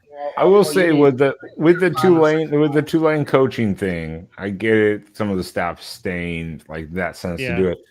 With the upheaval, though, don't underestimate a fiery Tulane team because they're not exactly traveling far. You know, they're not going very far. So Wait, Tulane will be well represented, I think. And don't underestimate a Tulane team. Do not do it. did Tulane lose their coach too? Yeah. Yes. Going to Yeah. Florida. Did okay. He went to Florida, right? Summerall. Yeah, But Wow. but he's so, also staying through the playoffs. All right. So yeah. Oh. So they I mean, I think Tulane has a better chance against Ole Miss with all their issues than going on and whatnot than James Madison does against Oregon, who's like flying on all cylinders right now, and who's getting some health back as well. so Dangerous team. yeah, so HBO Max is probably a bit annoyed by that matchup. I don't know how many. Oh, and how dare you not mention also TNT And True / TV. HBO Max. And True TV. Is it also on True TV? Yes. Oh, well, shout out True TV. And next year it'll be on Netflix then, I guess. Yeah. Everything else is. Hulu. Come on. Or it'll Give just it be on time, ESPN. Cliff. Netflix just bought Warner Brothers, so they own Yeah. HBO Max and all of that now. Yeah, okay. Fair enough. Imagine saying that 10 years ago. Netflix is going to buy Warner Brothers. I know. Imagine, right? imagine 10 years Let ago. that saying roll off your tongue. no, imagine 10 years ago saying the CW would have rights to a conference games like the ACC. Yeah. The CW. I And mean, the did anyone Pac-12 know? next year. Did anyone know that 10 years ago the CW was still around? No, Yeah, I Oh, thought it I went. thought the CW had gone down. Shout out to Well, CW yeah. though. They don't have bad production. Their production, their announcers are not like bad. They're actually pretty decent. Yeah. All right. I'll give them credit for that. Yeah, you They must. got you that must one guy from the Pac-12. They used to be on the Pac-12. Doppler or whatever the fuck his name. Oh, Papadopoulos or whatever the fuck his Papadopoulos. name is. Yeah, whatever the fuck his name is. Yeah. Petros Papadakis. No, Yeah, isn't he Petros still? Papadakis. I thought he's still on Fox too. Is he splitting time? I thought I saw I've him heard, on. I've heard him on like some of those FS1 games. Yeah, I was like, I think he's splitting time then, so he's double dipping. He might have the most distinct voice. He out does. Of every, like you're never going to ask. Oh, is that Petros in the booth? You will absolutely. Yeah. Yeah. No, he's a decent announcer. So if he's doing two networks at once, goddamn, he's working hard. He's traveling a lot. Yeah, I don't know. Yeah, Jason's dead on. James Madison could be a dangerous team to a lesser team in the playoff, but right now with the way Oregon's playing and having to come in here, like he said, we'll probably hang 60 on James Madison. It'll be a Rutgers kind of a game. It's be blood. Well, I would imagine Oregon's probably going to like just beat them down until the game is no longer in doubt, and then probably It's going to put Brock Thomas in at that point, and Yeah. yeah. I mean, like so it might be like mid third quarter, and then all of a sudden they're up by 35 and they're just running like inside zone until the game is done. Yeah, it's just like it'll be just like the Liberty game from 2 years ago. Yeah. Ben remembers that well. I was texting our group chat, freaking out. Oh my God, Liberty just scored on the opening drive. We're doomed. I have told Spaz since that day to stop. Remember that, Ben? Stop texting me during games. I've told him that, and he's done a good job. The last like 4 or 5 weeks this year, he's done a good job on not texting me. During, oh Jesus, fucking goddamn hook 'em. Jesus. Texas. Jesus. Jesus. That just caught my eye. I was like, fucking you. Damn. Okay, I got a question for you guys before I got to roll. So Texas Tech, Indiana, Georgia, Ohio State. Do you think the semi or the quarterfinal curse will happen again this year, and all 4 of those teams will lose? All 4 teams that had buys. Yeah. Oh. Let me tell you how incredibly screwed up that whole system was last year. If we still had that same system this year, Tulane would have had a bye. Yeah. Yeah. Okay. They would have been the 4 seed. If Wow. if your that scenario is correct, where basically almost everyone who had the bye will lose, or everyone does lose this year, scrap the system completely. Absolutely, just scrap it and just literally put the names in a hat Yeah. and draw at that point, because there's no point. No one would watch again. No one would watch again. I mean, like last year, the Texas Arizona State was the only really entertaining game. Yeah. That one was actually really good. Yep. Boise State, I thought, held up pretty well against Penn State. That game wasn't really over until about like halfway through the 4th quarter. And Georgia Notre Dame was interesting. Yeah, the other game, the 1-8 was not, but Yeah. Well, All right, guys. Cliff, do you have a prediction for you and Hook'em here as Michigan gets to go to the Cheez-It Bowl? The Cheez-It Citrus No, Bowl. they've got Texas as a 4.5 point favorite. Texas is going to be tough. I guess it really depends on if Michigan has any semblance of organization this time.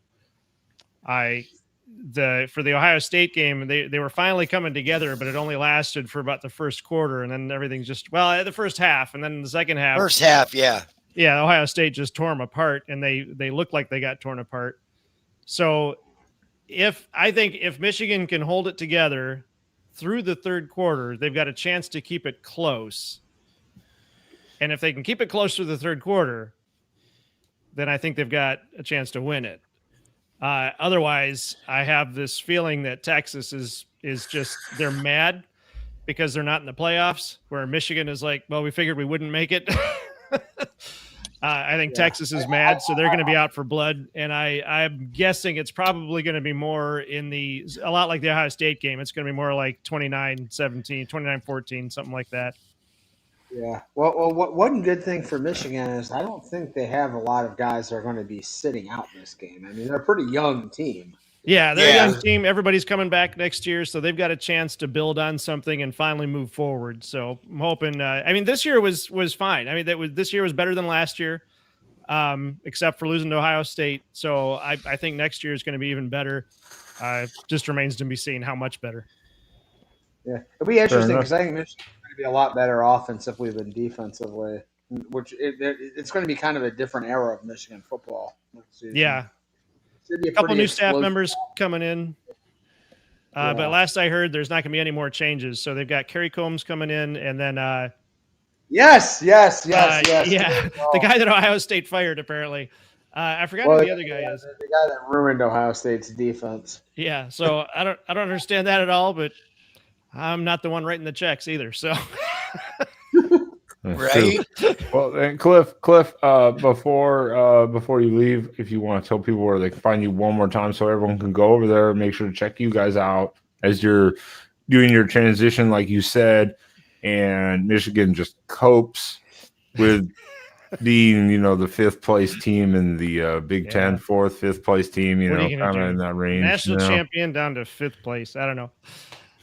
So the channel is Team Rivalry. The website is teamrivalry.com. I am on X every once in a while as Clifford Part 2. And that's where you can find us. Yeah, we're in the midst of changing up our channel a bit. We're trying to lean more into making it a sort of a comedy channel, sports comedy.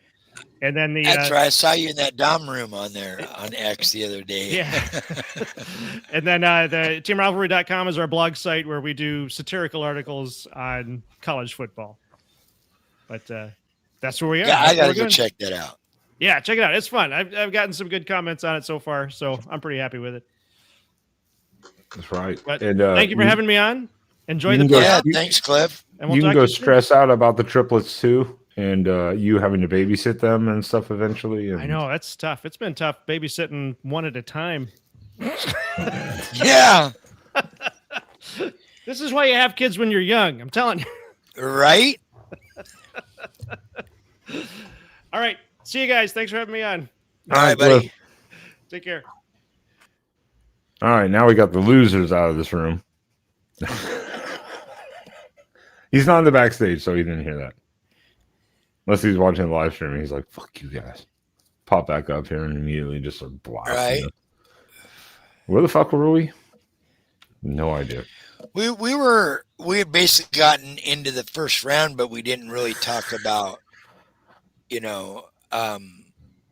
further. We just kind of set up the first round games.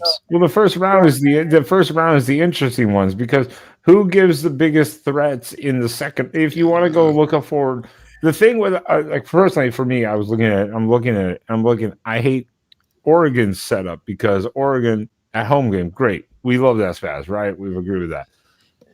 Then it's the Orange Bowl. Yep. Against Texas Tech. If we win, then it's the Chick-fil-A Peach Bowl in Atlanta the next week, and then it would be Florida in Miami, Florida again. Yeah, like you might as well just stay in Miami. Yeah, we might as well just stay on that side of the country. I'd stay in Miami for 3 weeks, and you fly to Georgia. You fly to Georgia like Thursday night if it's a Saturday game. You do a walkthrough on Friday, you win the game on Saturday, and then you fly back to Miami to prepare for the title game in 10 days. That's smart money, if you ask me. Yeah, well, I think everybody has similar, travel. Yeah, would you not wrong. Would you not do that? Wouldn't that be the smart play in reality? Because all three of those weeks, I think they're out of school anyways. Yeah, just get a cheap ass Airbnb. But Sean's not wrong here too. Because Alabama, Oklahoma, fine, whatever. Not that bad of a drive.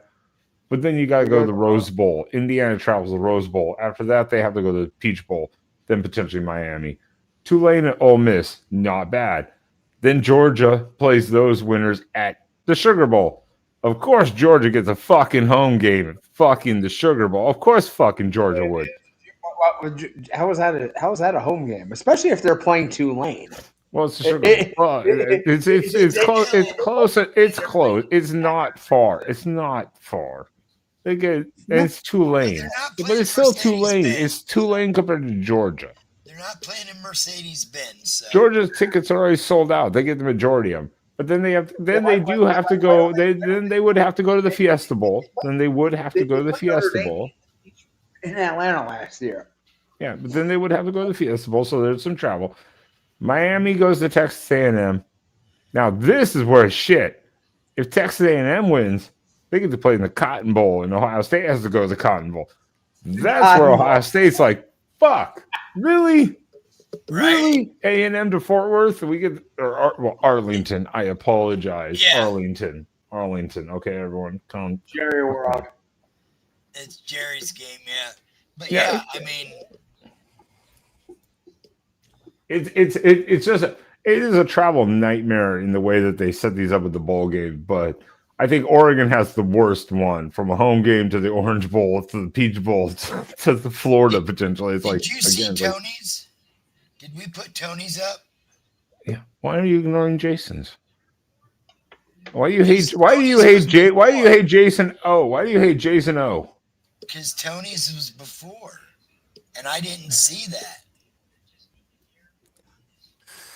So yeah, I don't know. Texas Tech has a good defense, though. I will credit Texas Tech with a good defense. We can recruit Florida really hard for 3 weeks, solid.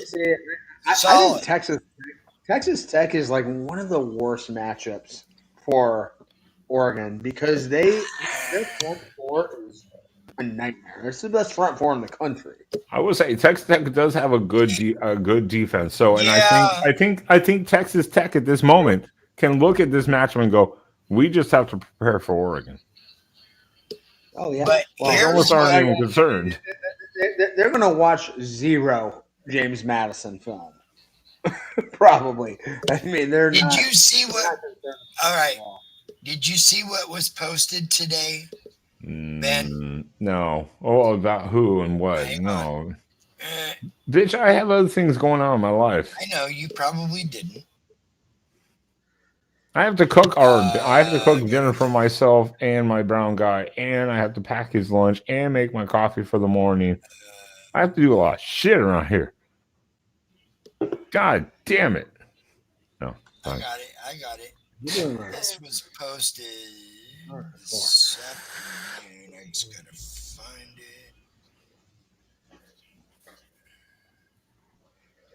I like how he brings it up, but he doesn't know where it is.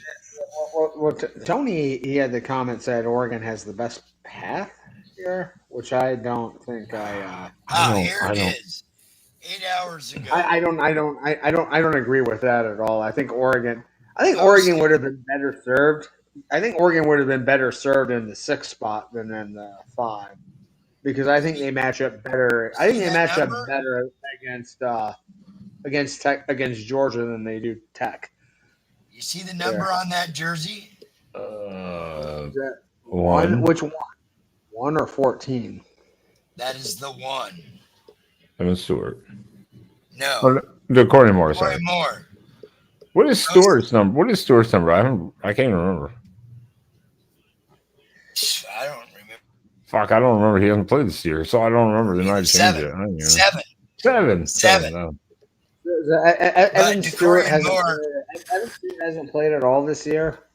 No, he's been. Corey Moore posted at noon on his Instagram the return.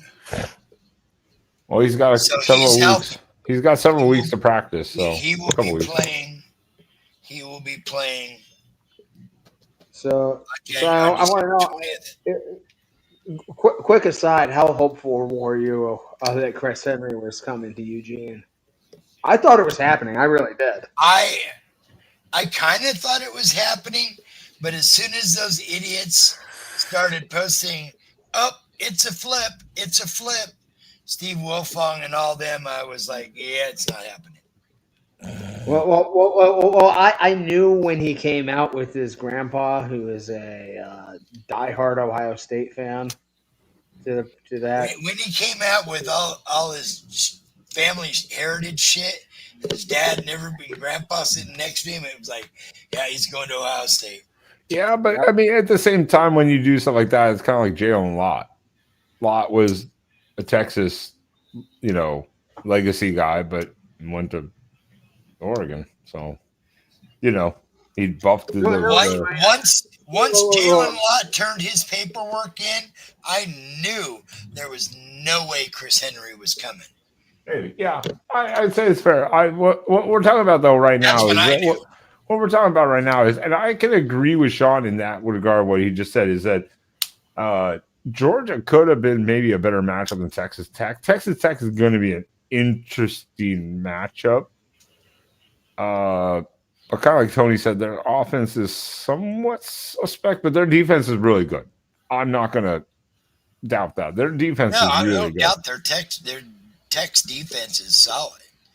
But I think in the overall scheme of things, I think our secondary is better, and I think that our offense eventually has more explosive players that can create explosive plays, especially if Decorian Moore's healthy.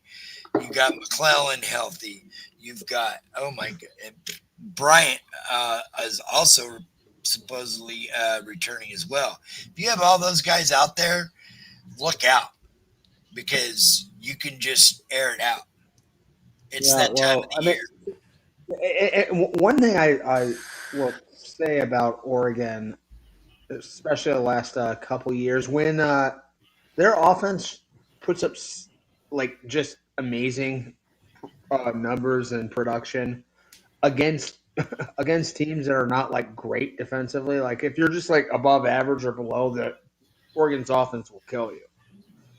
But they have had issues whenever they scale up and play really, really top competition. Like they go from being like a 45 point a game team to like pretty average, like around a 20 point a game team.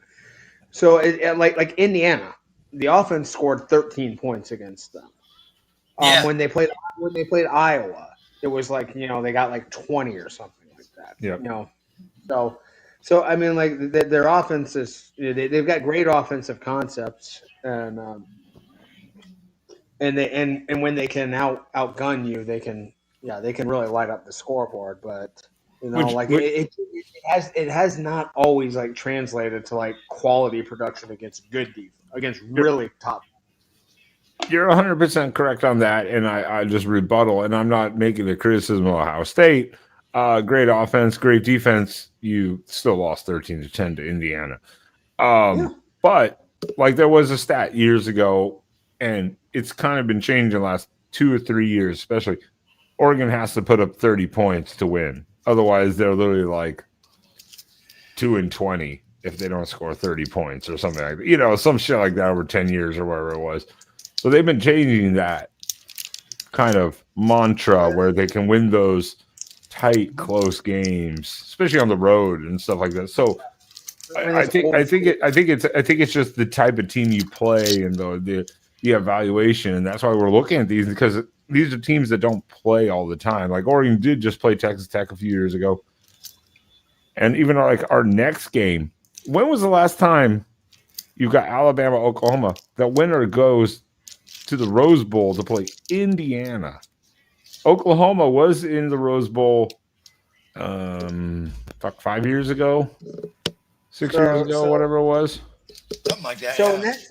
in that section of the bracket, is there enough crimson and like white between all those teams? Oh shit, God! No matter who goes, Alabama or Oklahoma, and against Indiana, it's gonna be red, white, red and white, red and white, red and white. It's gonna be. I don't know if I can watch that game now. Thinking about that, I don't even know if I can watch that.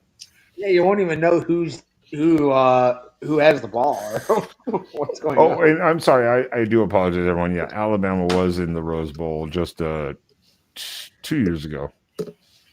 Right, 2 years ago. Yeah, 2 years ago. So, but not to face Indiana. Not to face the number 1 seed Indiana. And Indiana hasn't been in the Rose Bowl since. It was to face another number 1 team from the Big Ten, but yeah. So either of those teams are going to be interesting because, again, I think both those teams are good. Oklahoma especially is good defensively. Alabama has shown to be good defensively.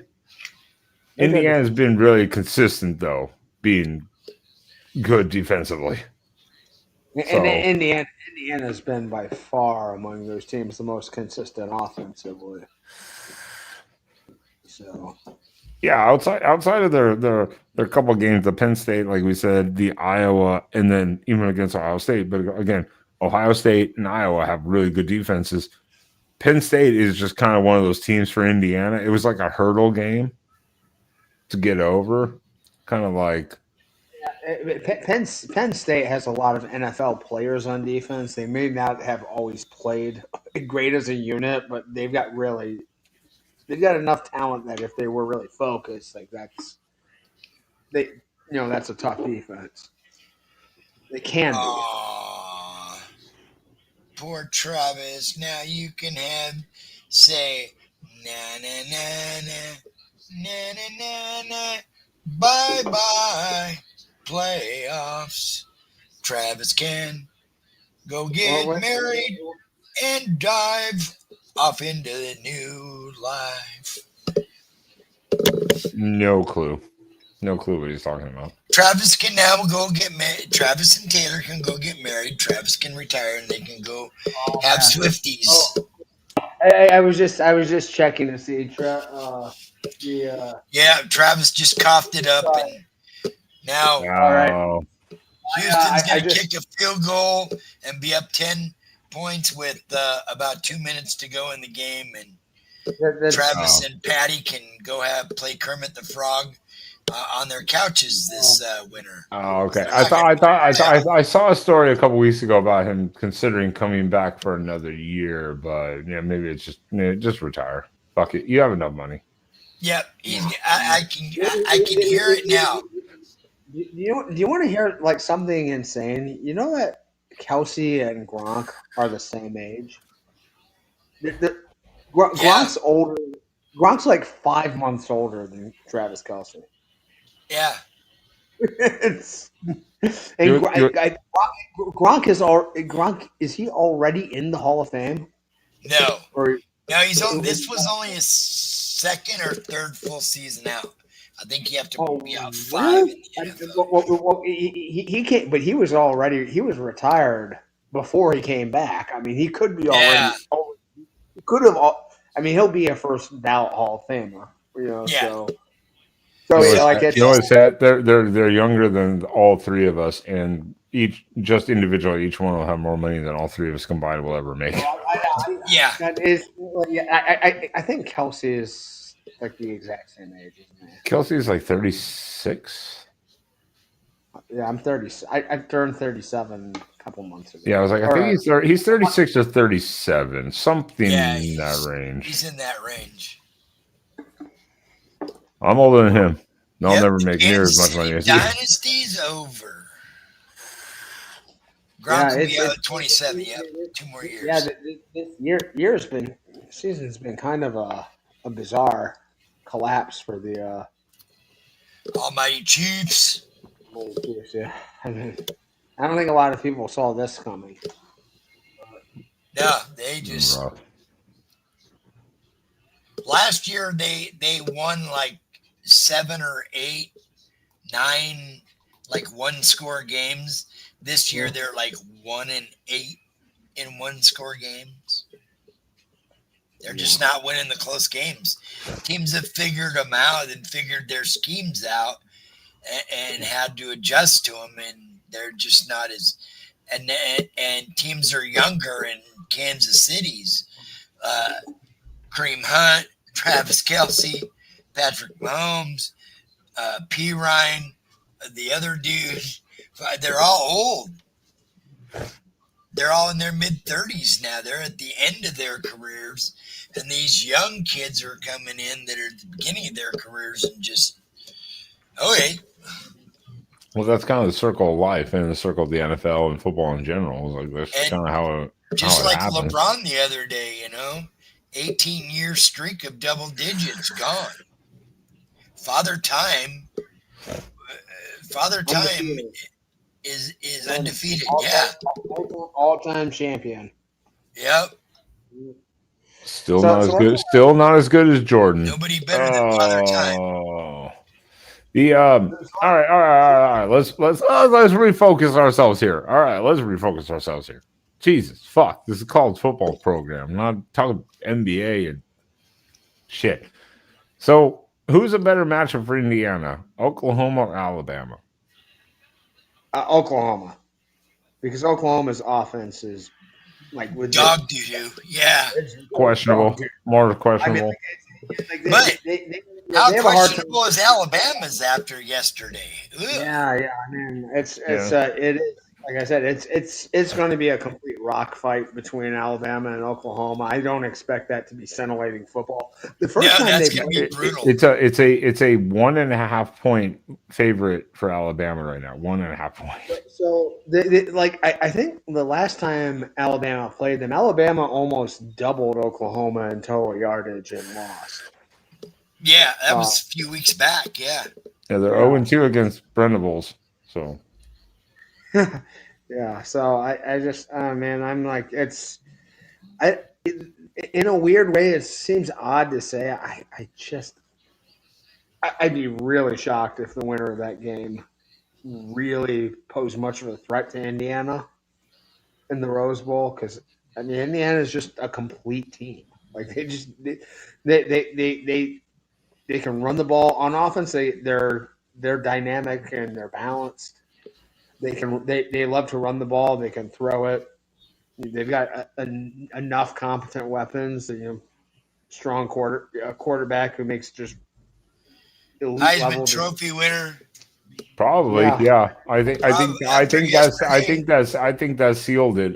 No offense to Julian Sayin, but I think that going 13-0 and winning a title, I think pretty locked it up for Mendoza.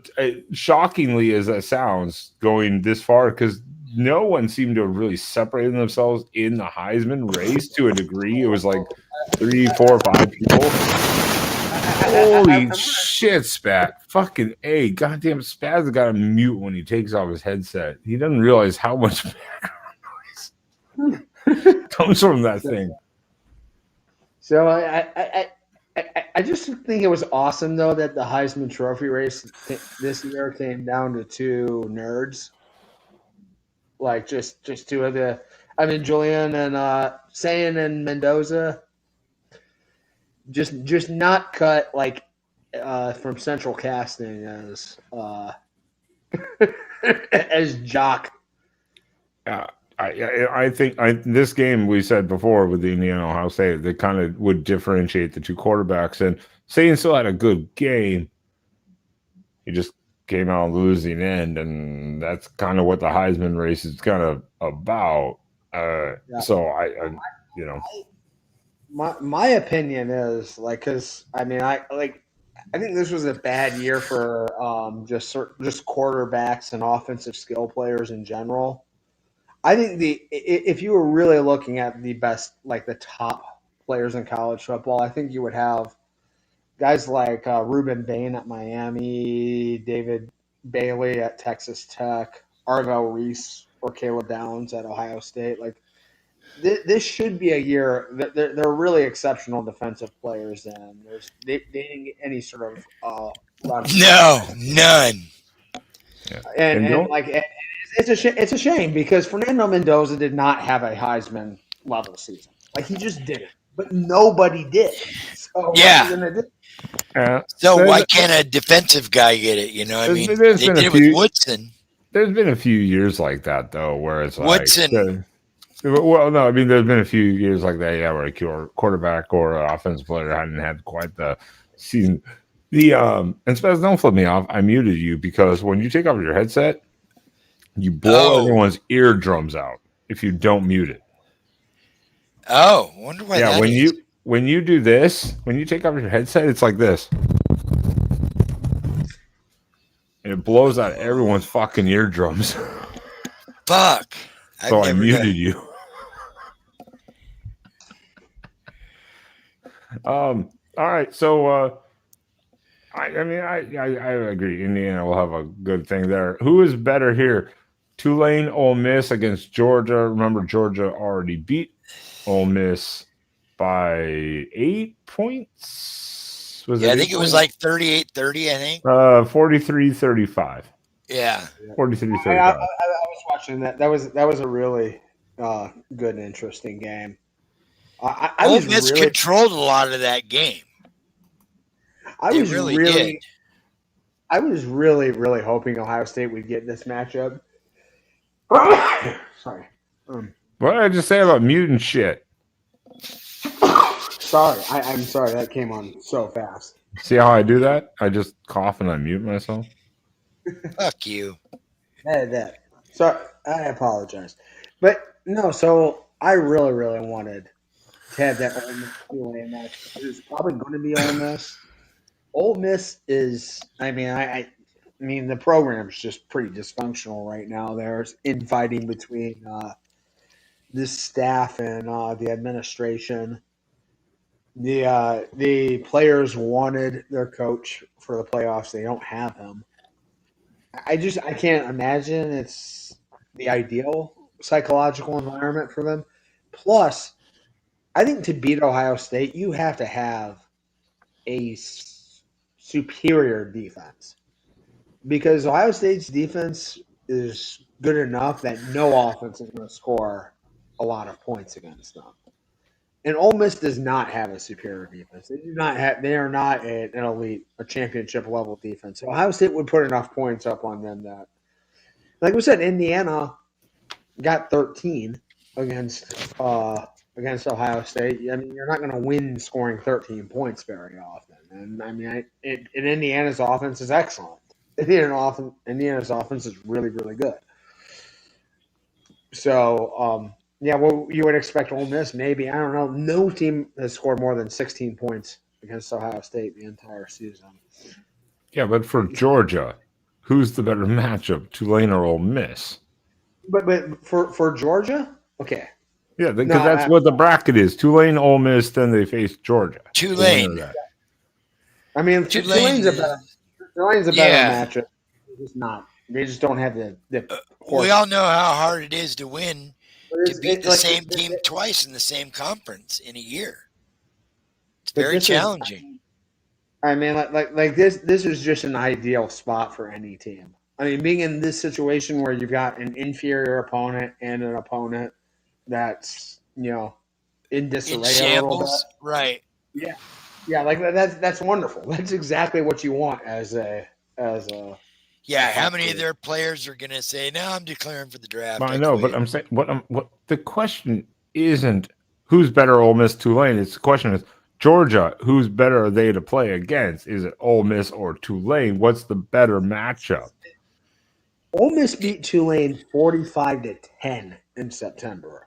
I would, if I'm Georgia, I'd rather have the matchup be against the team Tulane, that lost. right? Yeah. Okay. That's what we're getting to. You guys were like skirting around the topic just like you were trying to be a pervert at a fucking outside schoolhouse or something like that. Like, I'm not here. I'm not saying anything. I'm not looking at shit. Like, man. That or maybe we're just on here too long. I don't know. I don't know anything about that, then. Oh, with that beard and that hairstyle? Okay. Already predicting it. Texas Tech, Oregon is going to be a fun game. Yeah, it is. It will be. It's probably going to be that's probably going to be the best matchup scenario of the second round for sure. If Oregon doesn't blow it, it should be a fun matchup. So everything I've heard is this will probably be the last year we have this group of five thing because they once they settle, they want just the 12 best now. Yeah. Well, it's probably probably going to be the last year of the 12-team playoff too. You think they're going to go to 16? I can almost guarantee it. Like, I think it's very, very likely. And Adam had to go change into his alter ego.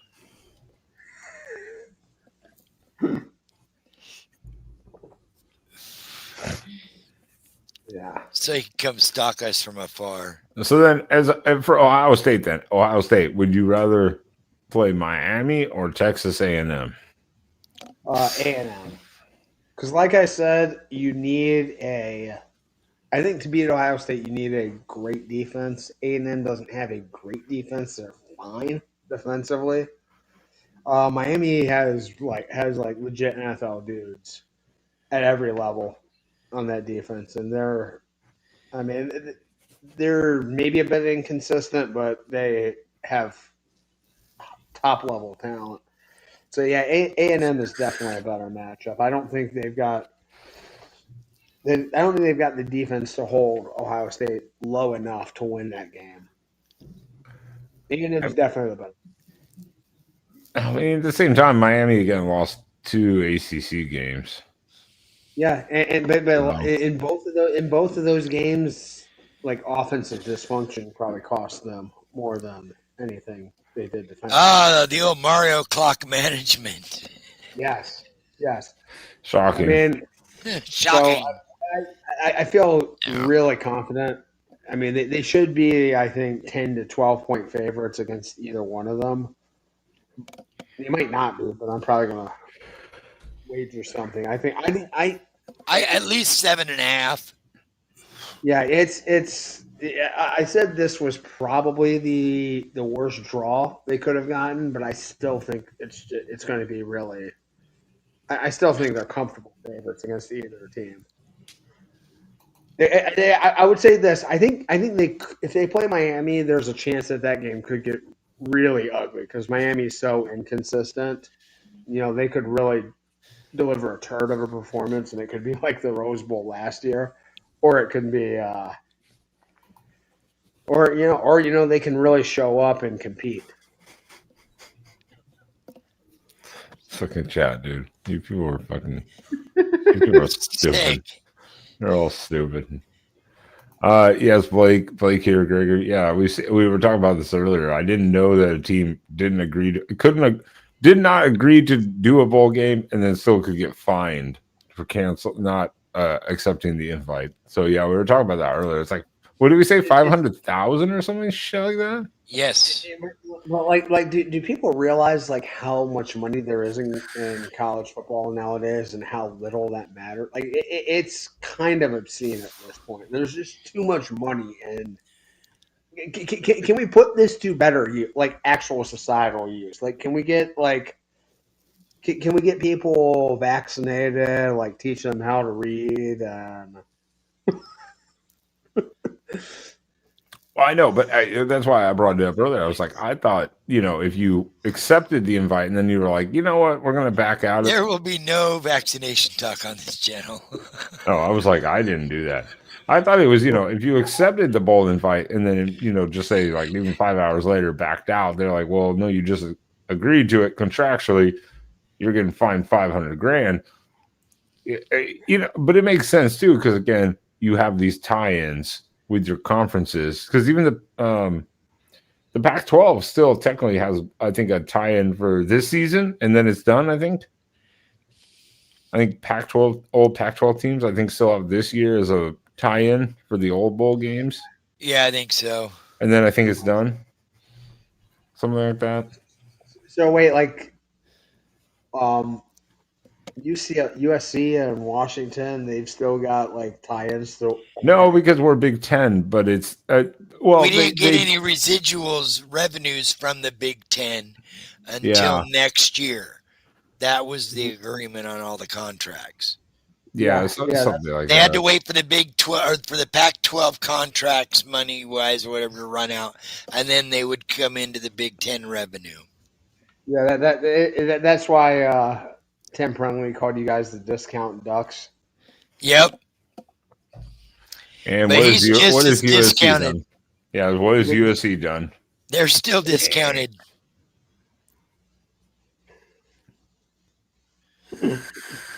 Tony's on that.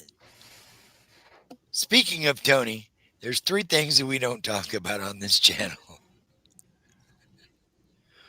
1 is dysfunction. 2 is total dysfunction, and 3 is Joe Paterno.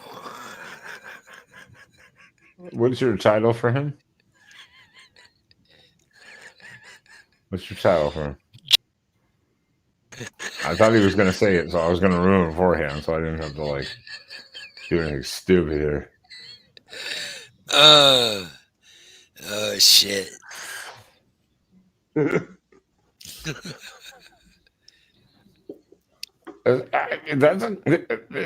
is a good reasonable question. Can Indiana win it all? obviously. I would say, yeah. I mean, at this point, I mean, now they beat Oregon. I saw them and I knew they were good. Now they beat Ohio State on a neutral field and won the title, Big Ten title out. The 13, I mean, I would say, yeah. I wouldn't be too shabby with an Indiana Oregon semifinal game. That wouldn't be too shabby in my book, really. That'd be on a neutral field. That'd be a very interesting game in where Miami? No, Atlanta, right? That's where that would be, Ben. The semifinal there would be the Peach Bowl. Peach Bowl, Atlanta. Yeah, I mean, you're pretty crazy. Okay, Blake. Ohio State wasn't trying. Come on. Don't discount Indiana like that. Michigan 2.0, 13-10. Yeah. Don't be kind of mysterious. Kicker misses a 20. Where'd you get that kicker from? Oregon? No. Inside 30, Oregon was okay. It was outside 30 that we were always like, oh shit. That's where we were always like, oh, I mean, hell. Straight booted. Pat McAfee kickers can kick better than that. The guys that get on the college game day to kick a 32 or 35-yard field goal do better than that. I mean, if that wasn't throwing here, go out and hook this left. It's okay, son. Well, it was ridiculous how they managed that whole situation. How they managed all their red zone situations was baffling yesterday. And hopefully they'll take a long, hard look and realize, like, they screwed up. Okay, so we're going to go fourth. It's fourth and about 1.5 yards, and we're going to run a QB sneak with our 5'11", 175-pound quarterback. Our backup quarterback is a 6'3", 225-pound corn-fed stud, like a super athlete, and we're just never going to use him in these red zone situations. Right? I mean, you would have been better off just running just literally doing a right up the middle running back play, just a simple straight up inside zone. Here's the thing: like, we should have gotten that fourth down when they did call that QB sneak, but Julian was hurt, so he couldn't really maintain his balance, and his knee hit. I mean, there was enough movement up front on the offensive line, but it was just a terrible play call for that situation. Like, why are you running this? Like, you've got. I saw the play when I first saw it. I was like, yeah, that should be a first down. And then when they did the little replay, I was like, oh no, he's half yard short because his knee went down. He was trying to get that second lunge. I'm like, oh no. In his ankle in that play, his ankle was completely taped up, like had several layers of athletic tape on. Yeah, like are you blaming the medical staff? I'm blaming the coaches. Why are you making him run this play that he's just ill suited for in this situation? In all of these situations, these red zone situations, we've got a guy we can run real option red zone football with, and we just for some reason don't use him ever. And we also go into personnel settings here that where we're taking our best players off the field. That that third down before we went for it on fourth down, we were literally in 14 personnel. That means we had 4 tight ends on the field. That means there's no Jeremiah Smith, there's no Carnell Tate on the field. And we run a rollout, and Julian Sand is throwing it to a guy who has caught 6 passes the entire season for about 20 yards. Like that is the guy you want making the play in that situation, right? Your fourth tight end. Well, at the same time, they're not expecting him. They're not expecting him to get the ball either. So sometimes that's an OC and a play caller overthinking the situation and not going with a play that works. Yes, that happens a lot. We've got a wide receiver who's likely to be in the Hall of Fame someday. Do you want to throw it to him? Nah. Well, in all fairness, Indiana was doing a pretty good.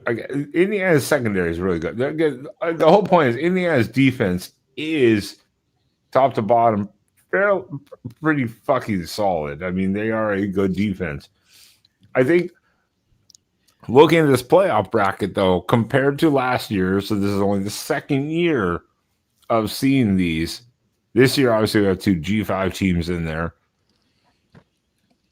Compared to last year, are you more or less excited about these like first round games, specifically the first round? Way less. Last year's first round games I thought were like very intriguing. They didn't end up being all that good, but I thought they were really intriguing going into them.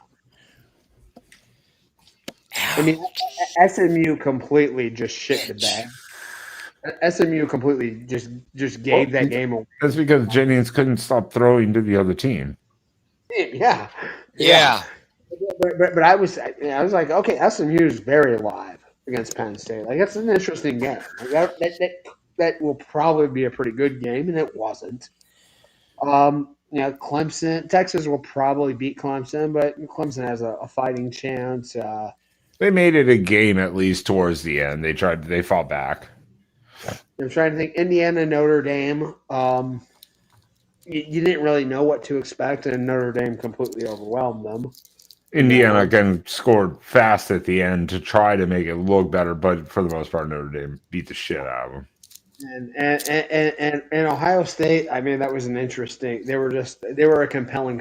That game was a really compelling storyline because I don't know. Ohio State coming off of that devastating loss. I thought that would have been I thought that was going to be one of that and Indiana and Notre Dame were going to be the two best ones, but Ohio State killed them. Yeah, every first round game kind of ended up sucking, but I think there was a lot of intrigue going into that. This year we have two games that everyone is expecting to be complete turds, complete duds, and we have a game that I don't think in Oklahoma, Alabama. I don't think a whole lot of people outside of those fan bases are real excited to watch. I mean, okay, two traditional powers that play a pretty boring brand of football, and you can't expect a real scintillating display of offensive skill in that game. 13-10 sounds about right for that game. It really does. Yeah. Bet your mortgage on the under in that game. Typical SEC. Yeah, and then what do we have? Texas A&M Miami. That's the one game that's really intriguing. Last year's game also last year's first round because Boise State ended up in that 3 spot. It didn't have any G5 teams, even though SMU was kind of a quasi G5 team. It was their first year in the ACC. But yeah. I think that's the surprising thing this year is that there actually was the two G5s. And I think outside of you could argue Tulane was the G5 groups have been kind of the teams have been fluctuating this year for a little bit. Yeah, the USF as the darling. Navy was floated out there. North Texas came up. And then just to rise to the top was Tulane and Jaden Madison again. So it's kind of been a very fluctuating situation with the G5 team. But to get two of them in, I think it just shows the respect that the committee had for them, their win records, their winning their conferences, et cetera, et cetera. And I'm not afraid. Hey, if say Tulane beats Ole Miss, I'll be like, well, either you have to give respect to the G5 team, or you have to go, well, they lost their head coach in Ole Miss, and we should take that into account too, just like losing your starting quarterback. Like. And I'll tell you this: James Madison as a program has played more playoff games than any of these teams. So, yeah, they've played a lot of playoff games before. Yeah, I mean, Tulane's not a joke of a team, and James Madison. Oregon should not be taking James Madison or lightly. And Blake Gregory's asking this. I'm okay. I'm okay with the bracket. I mean, me and Spaz are just happy to have a home game. Yeah. I just didn't want to be stuck in this weird road position or something like that. I was like, have a home game? Let's go. We already figured it would be Miami, Notre Dame, or a G5 team. We figured it would be one of those three options. And we also... and we also figured. I'm so happy Notre Dame got left out. It's purely selfish reasons. That would have been brutal. It would have been like Oregon playing Ohio State in the quarters last year. That would have been just bad luck. Yeah, I would easily take. I mean, like we had this discussion a little bit earlier. I mean, I would easily take Notre Dame over any of those at-large teams after Oregon. Like go Ole Miss, A&M, Miami, Oklahoma, Alabama. I mean, I think Notre Dame's a stronger opponent than any of them, but they didn't earn their way in. So I don't, I'm thrilled to not have to deal with them. I mean, again, I get it. They lost the two first games of the season, and I bitched on here with you guys for like 20 minutes straight. How are they 0-2 and still ranked? That made no sense. They were like 22, 23, something like that, and 0-2. And I'm like, that makes zero sense. Granted, they've won everything since, but the two top teams they played against, they lost. And Will Indy hasn't been on our show since. Yeah, so it's like, I'm sorry, how it makes sense. You have to bump it out. You got to respect winning over, we played tough opponents, but guess what? We lost to both of them. I mean, like, yeah, at some point you have to draw a line, and that's hard for the committee. I'm sure they're not just going, just throw James Madison and fucking Tulane in there. Whatever. Has anybody put out a welfare check on Will Indy since today's announcements came out? Yeah, I don't know. I hope he didn't leap off the top of touchdown Jesus. Oh, Mary Mother. He lives quite a ways away. We haven't seen him. We haven't seen him on this show since Notre Dame was 0-2. And I email him. I send him an email every week. Every week, and now this week, Notre Dame gets punted out of the playoffs. Yeah. And I don't see Will anywhere. Yeah, he gets the link every single week. And yeah. No, so what do you guys? And I mean, like, it's just classic Notre Dame. They legitimately did not earn a spot in the playoffs, but and fucking committee finally said, "Fuck you, Notre Dame. You don't belong." And they pouted, and they said, "I'm taking my ball and I'm going home. I'm not playing your Pop Tart ball." That's the problem I have too. Is going back to that, all the teams opting out. I can understand, like, say a team like lost their coach, they're losing their staff. I can understand that, But a team like Notre Dame, who's supposed to be so prideful and happy, to be a little pussy bitch and be like, we're not good. This bowl game's not good enough to have us.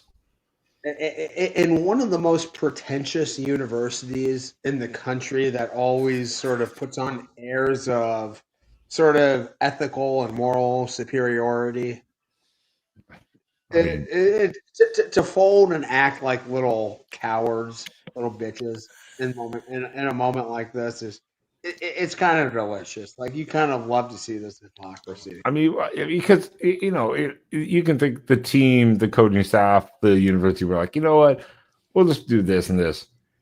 What? Yeah. What? I mean, yeah. Like Troy said here, and Sean Spaz highlighted. Always Irish. I'll be at work, but I'll watch it later.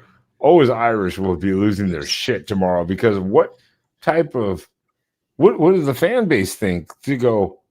We were going to go to this bowl game, and the university and the team and the coaching staff just said, nah, we're not doing that. We're done for the season. The fan base has got to be somewhat still also pissed, though, because, like, so we're not doing extra practices. We're not getting this off-season stuff. We're not going to a bowl game. What the hell? I'd be, like, if that was Oregon, I would be absolutely pissed. I would be absolutely pissed.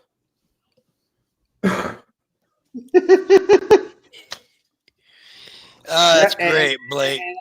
And I mean, like, you know what, Notre Dame, and this has happened numerous, a few times, like, where they've been, like, kind of boned because they're not in the conference. And I'm like, you know what? You want to have, like, exclusive payout rights, and you want to manipulate the terms of your relationship with these conferences and stuff. Well, you know what?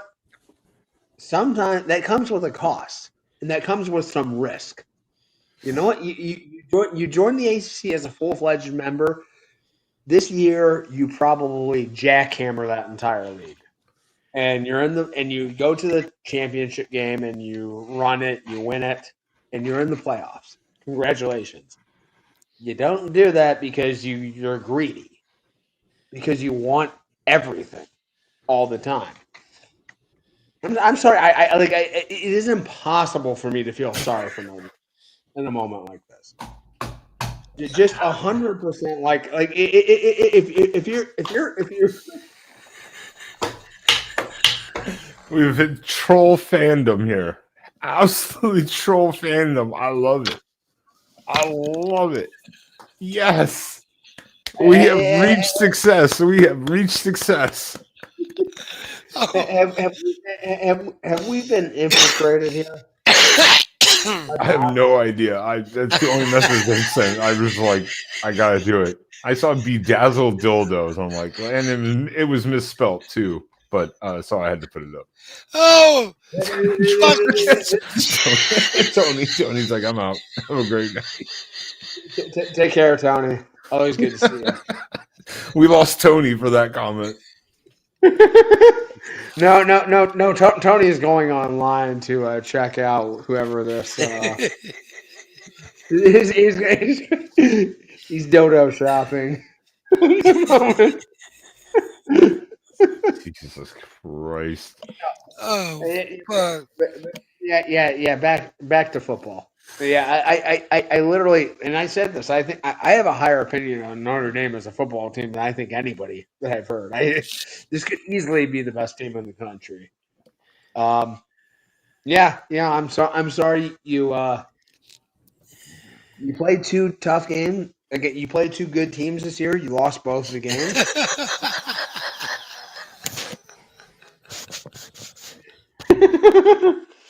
No. This is why we're not. This is why we're not on the old network. No.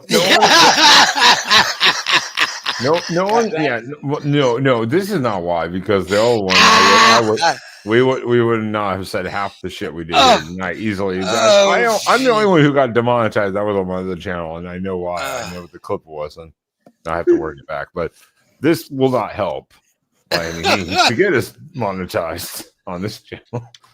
Oh, by the way, Oh, I appreciate crying. everyone. I appreciate everyone.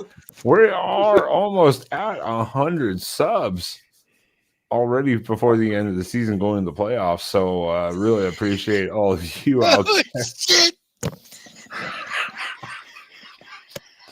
Fucking God damn it.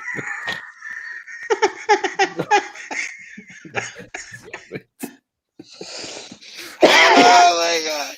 Troy's a fast shopper. He's just like bedazzled. Ooh, that looks nice. Yes. Ethnic. Let's go. Shopping cart. Check out. He's just indiscriminate. Just click. Oh, shit. Add to cart. Add to cart. Add to cart. Add to cart. Fuck me, Troy. Fuck me.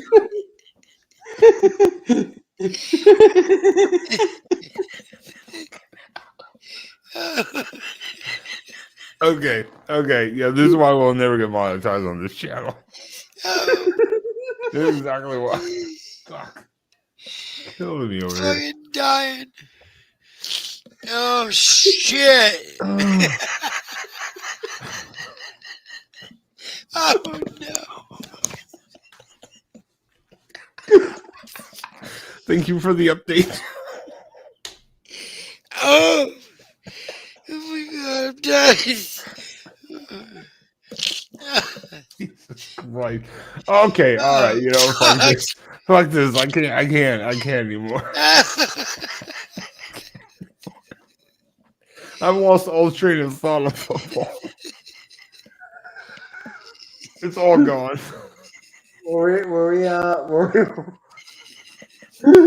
we talking about sports or something earlier? No, I think we're leaving it to next Oh my God.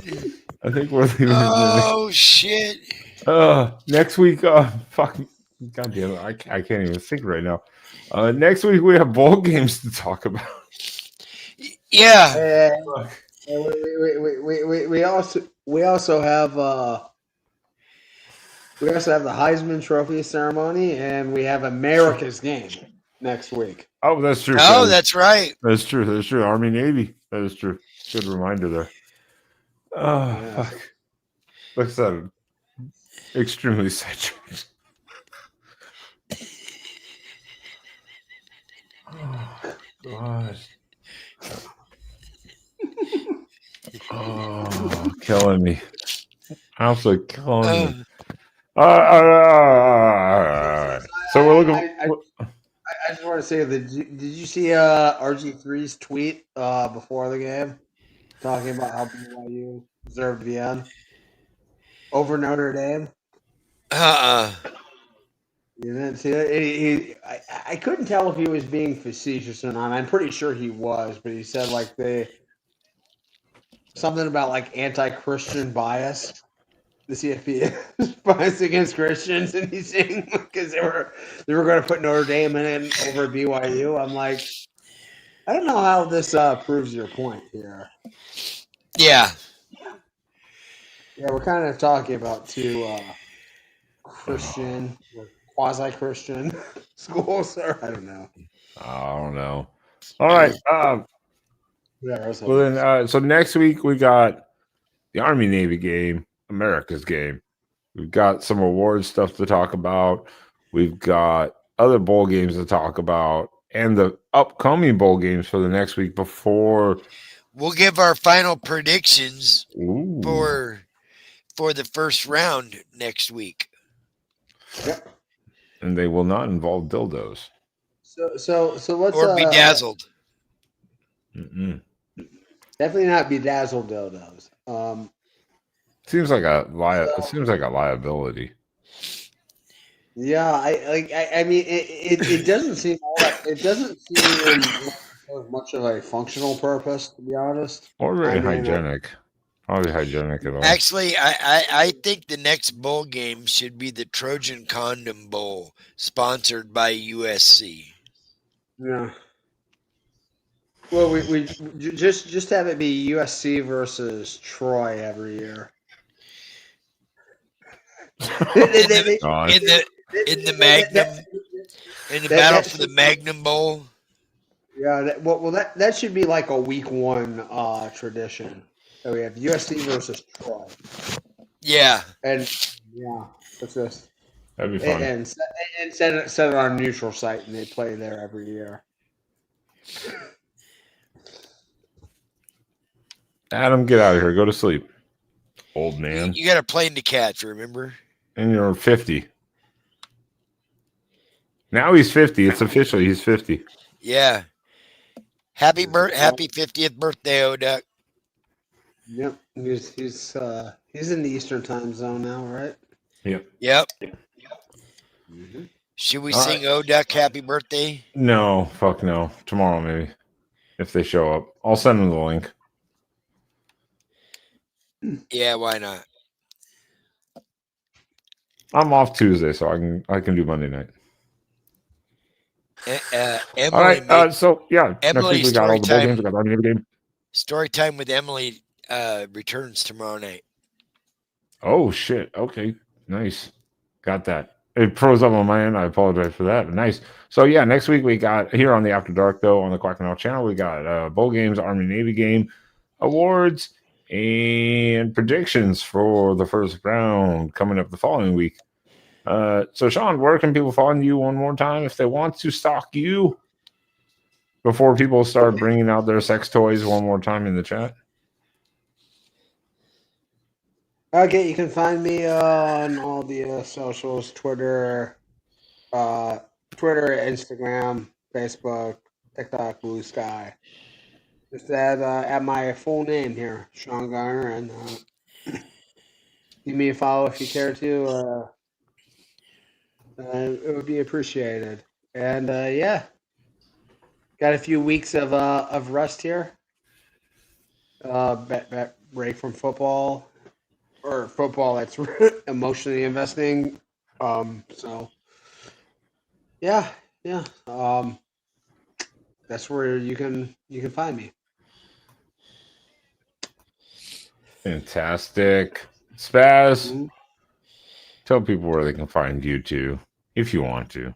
Well, they can find me just about anywhere. Just don't find me late for dinner. That's impossible because Mrs. Spaz would yell at you. You This is typically true.